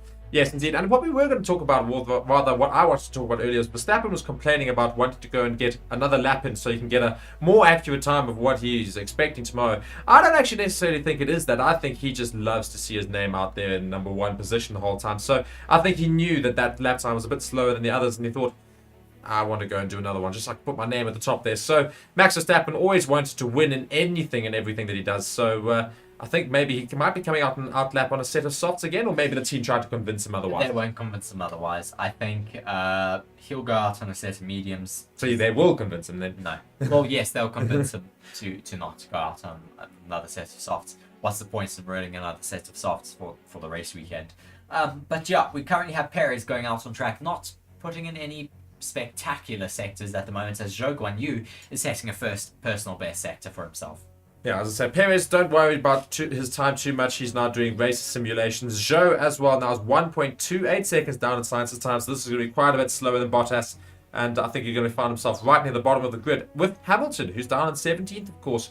Hasn't done a quali sim though, has Hamilton, so we can't go and judge him for that, but he is down all the way in 17th. Looking at the comments here, saying Charles is still faster and actually gives those amazing performances every few races. And Sainz is good and consistent, but never does anything close to Charles' heights. But I can't really disagree. Charles does happen to have much better races in general than Sainz in terms of the spectacular. But Sainz, as you said, is far more consistent. And Formula One is all about consistency. That's what you see from Max Verstappen, and that's the reason why he is going to be the driver's champion yet again. Because consistency is key. Don't get me wrong, he's very quick as well. But you have to be consistent as a driver. And Sainz being consistently right near the top there is going to help him towards the end of the season. Yes, I do agree with you, as we now see Max Verstappen currently out on track on a set of mediums. So I was correct, the team were able to convince him to go out on another set of tyres, as he is now doing possibly another set of race simulations for Sunday. Yes, guys, please like the video right now and subscribe to the channel. We're so close to 500 viewers, so we're literally almost there. So just keep it going. Hit that smash that like button, as V says. And let's get over 500 viewers. And again, if you guys are new to the channel, be sure to subscribe. Trust me, you are not going to find any better watch-along content here on YouTube than on our channel. We really do love to interact with all of you guys, and we do try to answer most of your questions as much as possible. Be sure to also go check out our membership. You guys can come and game with us as well. That's part of our membership perks there. If you go and see the different types of memberships, one of the memberships includes gaming with us and participating in our gaming streams, which does go out onto YouTube, so you guys can come and participate in those as well. And otherwise, come and join our Discord as well. Link is in the description. We have just crossed 500 viewers, so thank you so much for that. Verstappen's on his left now, Reese. What's he looking like? Verstappen not looking too bad at the moment, of course. Down as we would expect, because he is on a set of mediums, as opposed to all of those fast lap times, which were set on a set of, well, which were set on softs. As Verstappen now comes across the line, 4.4 seconds down on that fastest lap time by Carlos Sainz, so 1:25.8. Not a bad lap time though for a race simulation. Yeah, so are you going to see any of these times get beaten before the end of this practice session? I don't think so. I think we're on to race simulations now. I think we're all on to race sims now as we watch what happens here with Yuki Tsunoda. Oh, just catching traffic on both sides of the... That's terrible. Lewis went onto his left, and then there was someone on his right, but Lewis was really chasing and just did not let go. Oh, sorry, it was George. George, not Lewis. Just, as I say, we're looking at the angle. I was thinking there wasn't too much wrong with that, but just seeing the reason why Yuki Tsunoda gets upset and just seeing Hamilton catch a bit of the gravel there, really not having a good session here. No, he's down on 17th at the moment. I think Mercedes are really going to have to look back at the end of the session. They're going to have a very, very long debrief session right now at the end of this FP2 session, because Hamilton is not happy. They have a massive difference between their sister cars. One is in 17th, the other's all the way up in 9th. That's not looking great. Of course, Hamilton hasn't done a qualifying sim, so that's probably one of the main reasons why. He's still doing race sims, just trying to get that car sorted before they get to qualifying, because I think he's worried about his race pace at this point. Yes, and I mean, that's, I think, the correct thing to do. Rather focus on your race simulator. Oh my word, that Ferrari really porpoising so badly down those main straights. That is so uncomfortable and dangerous for the drivers. The FIA is going to need to step in here. Watching Carlos Sainz now finishing up this race simulation. He crossed the line 4.7 seconds down on his fast lap at 1:26.0. He's slower on race pace than the Red Bulls. That's what I was going to say, is that the race pace is not as quick as the Red Bulls, half unfortunately. a second faster. Yeah. So whatever's happened between FP1 and FP2, the Red Bulls have fallen back in terms of qualifying pace, but have gained in terms of race pace. Yeah. Which is to be expected. We know that Red Bull are a much stronger car in general than anybody else in the grid. But we've got to still hope that some of these constructors can get some quicker lap times in, of course. Sainz still completing these lap times and still holds the quickest time of the session with 11 minutes to go. And I think this is Lance Stroll making his way out on the track, although I think he's just pulled off to the right of the pit lane there. I think possibly doing a practice start. But Charles Leclerc is also now doing some race simulations. Yes, indeed. So we've got just 10.5 minutes left of the session. So just having a laugh because I literally went and told Reese, I said, there's a friend of ours who every Friday phones me at the exact same time and says, so what's the plans? Yes, indeed. So we've got 10 minutes left. That's what the plans are. The plans are to finish off watching Formula One because that's what we're here for and that's what we live for. Important thing right now. Indeed. So the fact that he's phoning is very disrespectful. He should be watching the Formula One along with all of us. It's Charles Leclerc here now also finishing up some race sims here as we start to get towards the end of the session here. Just also really, really taking track limits to another level. What sort of time could he put in here? I'm still very concerned about these Ferraris bouncing all over the place. I think the FIA is going to step in and they're going to have to raise their ride height here because they are just the track, well, the ride in that car is looking so uncomfortable with 10 minutes to go now of the session. Sorry, you were asking. No. So I was just going to say it's going to be disappointing if that should happen because I think the Ferraris have found quite a lot of pace for qualifying. So we really don't want to see them have to raise the ride height, which will of course slow the car down quite a bit. Let's see what yellow flag, Mark. Yes, we do have a yellow flag. It looks to be. Hulkenberg? No, I think we're all good. I think it'll be cleared. Leclerc though is much quicker than his teammates of Sainz in terms of race pace, 4.4 there. So a bit closer to those Red Bull race times. Yes, it is Sergio Perez, though, Mark, who is... Where is he? Yes, He's he at is. The Parabolica. Oh, my word, there we go. He's lost it into the Parabolica. That's a broken wing. We have a bit of a delay, and now That's it's a red flag. It's at the exit of the old banking, but he has broken that rear wing. He is being able to push himself. No, he got stuck in the gravel as he was trying to get out. Well done, Sergio. Dear. Sergio Perez tried to get himself out, and he went straight back into the gravel and got caught in the gravel trap. So that will be a red flag for the session, and I'm not sure we're going to actually have more practice because as a result of that, where he is, it's going to take a little while to get him off the track, at least 4 or 5 minutes, and then they're going to have to clear all the debris off the track and fix up the thing. The debris shouldn't go towards the track. It should all be in that gravel trap. But yeah, that's a bit disappointing, unfortunately. That will be the end of the session, I think. Definitely the end of the session, pretty much. I don't think they're going to bother coming back out. I don't know if we are going to have a green flag again. So that might well be the end of the session, ladies and gentlemen. Just watching that replay of Sergio Perez, Reese. Yes, just ran it way too wide as he came into the Parabolica there. Just... yeah. I love those angles where you can see a car racing down the line and in the background you can see somebody lose it. Whee! So Perez, they're just losing it completely, as Reese says, into that section there. And just goes way too wide, catches a bit of the gravel and boom, there he goes out and rear hits the wall with quite a bit of impact, but won't be too much damage, but lots of gravel all over the car, I'm sure. And that's his session and everybody else's session. Done for the day. That would have eaten away a little bit at the floor of his car. Hopefully it shouldn't have caused any damage. But yeah, certainly not the session, well, the end to the session that the Red Bulls would have wanted to hear today. No, not at all. So Sergio Perez calling a bit of an early end to that session. Thanks, Sergio. We were hoping to see some times get put in with his last 5 minutes. But don't worry, we are still going to take us through until the actual end of the session. But I don't think we're going to see it here. Christian Horner just... looking a little bit upset with it. He doesn't actually look that upset, just sort of goes, ah, dear, that's not gone well. He just knows that means they have a little bit of work to do, possibly, well, hopefully it hasn't caused any damage to the engine from that rear impact. It looks like the majority of the impact has been taken by the rear wing, which is damaged. Yes, it's clearly damaged. Yeah. Not too broken, though. They can fix that up, so that'll be absolutely fine. So Sergio Perez just standing by the car there with a steward. Well, Marshall. Steward, Marshall, same. Stewards all up in the boxes. Yeah, you know what I mean. We can see a recovery vehicles right there. They're still currently waving those yellow and red flags so that we can get the cars off the track and then they will recover that vehicle, of course. They will not allow that recovery vehicle on until all the cars are passed into the pits. Yes, which I think they have pretty now. much everyone except for Piastri have done now. Yes, so everybody has gone back into the pits, so that recovery vehicle will make its way into the gravel and go and collect Sergio Perez's car for Red Bull Racing. Yes, some people asking there why Lewis Hamilton has been so slow this session. He is not so happy just yet in terms of his setup for this race weekend, so he has been spending a lot more time on the medium tyres doing race runs to try and get himself a little bit more comfortable in terms of race pace, and then he didn't necessarily get a chance now to go and put himself to do a quali sim, unfortunately, today. Yeah, indeed. So just 6 minutes left. We're still currently under red flag conditions. I doubt very much that we'll have any more practice happen. I'm surprised the FIA have not come out and just said, just end the session, because we know that we're not going to get it done by the time this car has been removed. Well, may get enough time just to do one more flying lap, Mark. I'm not sure any team's going to take it, though, because what's the point in risking it? It's right at the end of the day, 1 minute left in the session. You've got all this...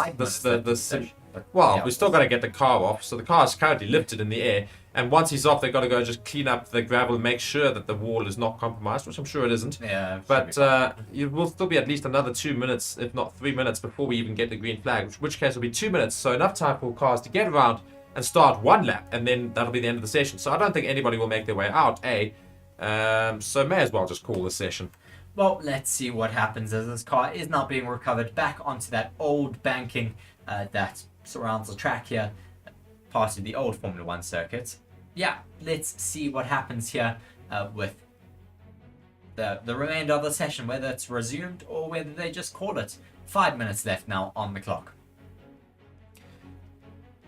Just looking at Carlos Sainz, of course, our number one time today in practice 2 at 1:21.355. Norris very close. They are releasing them. They are. The green flag's been released here. Red flag has been removed, and cars are all out on track now. Charles Leclerc leaves the pits, Carlos Sainz leaves the pits, as well as Esteban Ocon. So yeah, we will have a session resume time at 17:56. So we will continue to actually have a little bit. And I'm surprised at how many cars are making their way out there. Max Verstappen trying to get ahead there. Everyone desperate to get some more information, and I'm very confused as to why everyone's so desperate to get some race simulations done here. But every single car is making their way out. Yes, as you say, every single car has now made their way out onto track. Just waiting for the session to be resumed, as that green light does now get released for the rest of the FP2 session, which has 4 minutes and 5 seconds left to go. Weirdly, the green light took a very long time to be released. Well, it only had to be released at 17:56, so it only just hit the 17:56, and all the cars now making their way out onto track. Now, there are a lot of them on soft tires, so we might see some quali sims here. So we could maybe see that time drop. I doubt very much because the soft tires were on those of the worst. Hamilton, that's George Russell. Let's see, where's Hamilton? Hamilton's still in the pit, so he's not come out. Interesting. Or maybe he's still waiting to get out of the back there. Still in the queue, possibly. There's still quite a large queue waiting to leave the pits here, so just waiting to see if Hamilton does indeed leave the pits. Yes, he does. He's on a set of medium tyres yet again.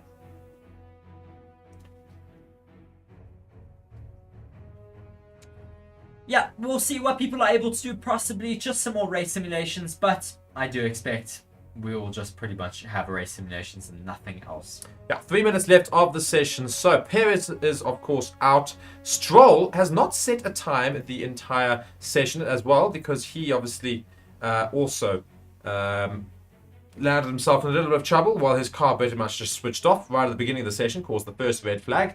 And he has yet to put a time in. They did manage to get the car back into the pits, but clearly weren't able to fix the car up properly. So Stroll was unable to participate in this session. So he's not got a time either. So his weekend's not looking very good right now. But we can see the racing right now. We're just having some simulations of following, basically. Max Verstappen, Sergio Perez getting very, very close to the back of a Ferrari. No, this is now Max Verstappen. We are following Sergio Perez and the other Ferrari that was getting very close, and that's quite interesting. Max Verstappen now starting DRS wide open. We've seen some race sims here. Look at this. My word, we've got racing here in practice 2. And AlphaTauri getting very close to Max Verstappen, just seeing what the DRS is doing, and then backs off just to let him get through those first couple of corners. See what I said? The DRS really does help you around here and allows you to follow cars a lot closer, as Max Verstappen is now ahead of Yuki Tsunoda on his race simulation there. Yes, indeed. I'm being shouted at in the comments and saying, Mark, please don't jump to conclusions. I'm assuming that's with regards to the rest of the session. So I do apologize. I didn't think they would come out. I agree. Thank you, the heart of real dancers. I'll tell you what, okay. you learn how to read and I'll learn how to predict, okay? My reading's better than my typing, to be fair, so that's alright. Yes, indeed. If you do follow my daily codes, you'll know what I'm talking about. So we've got 1 minute and 30 seconds left. Max Verstappen completing a race simulation on medium tyres. He currently sits in 5th after his quali sim. He was unhappy with it due to lots of traffic. But Piastri, Perez, Norris and Sainz all went quicker than him, which is very interesting. So quali could be very interesting tomorrow. I think quali has turned into the new race day for this season. Quali's been a bit more interesting. But let's see what happens with the race on Sunday. Let's see Verstappen's race pace as well as he finishes up here. Just 1 minute left. Of course, he crosses the finish line. He'll get another lap to go around before that checkered flag. Yes, he will, as he now does approach that start-finish straight, and he's going to get a bit of a slipstream as well here. What? Let's see what they're going to be able to do during the race. Let's see how quickly he's able to catch this car ahead of him. Under 4 seconds slower than Science's time right now, which has been the quickest race simulation of the day. So, yeah, showing how quick that Red Bull racing car is. Lando Norris coming into Sector 1 just seems to lock up a little bit, and then has to abandon Turn 1 and go over those bumps. The speed bump there, pretty much. Quite a bad lock up on his front right. Luckily, he does manage to, well, not allow it to be the worst lockup there. He keeps the tyre rolling, which allows it not to have a big bald spot. But that is certainly not what you want to be doing during the race on Sunday. No, not at all. Just 10 seconds left until we will get that checkered flag, and all of those on current laps will have to end them at the end of this little part here. And we will, of course, then go and just review it as part of this video right now. And yeah, there you go. 0 and 0, 0. Alex Albon currently on board. Let's see what sort of time he can put in terms of race pace right before the end of the session. Speed trap, he's gone the quickest out of anybody this session. 348 kilometers an hour. I did think that the Williams were going to be very fast this weekend. He is just on fire at the moment as that checkered flag is being waved now for Alex Albon and the rest of the grid as the session is now over. Yeah, Alex Albon, the first car to cross the checkered flag there. Perez still in the pits, he didn't come out. And now see more of these checkered flags. Sainz comes across, so does the Alpines, so does Max Verstappen just behind it. And AlphaTauri now crossing the line as well. So we're seeing lots of checkered flags here. So that does bring us to an end of the practice 2 session. So just give us 2 seconds whilst we then get us into studio to then review that session that we've just had. Yes, we probably should have set this up beforehand, but we will get that set up for you quickly and we'll move across to that. Just watching though, people are still racing out on track as we have a Ferrari getting quite close to the back of an Alpine. Just seeing how they're able to follow through these different sectors. As now Lando Norris crosses the finish line and ends his day here in... Oh, there's a safety car being... Oh no, I think they're just testing the safety car they always test, yeah. Just testing the systems right now at the end of the session as Lando Norris makes his way through turn 1 and 2. Yeah, indeed. So that does bring us to the end of that session here. So let's go and review it right now, shall we? Just being told to get off that. And there we go.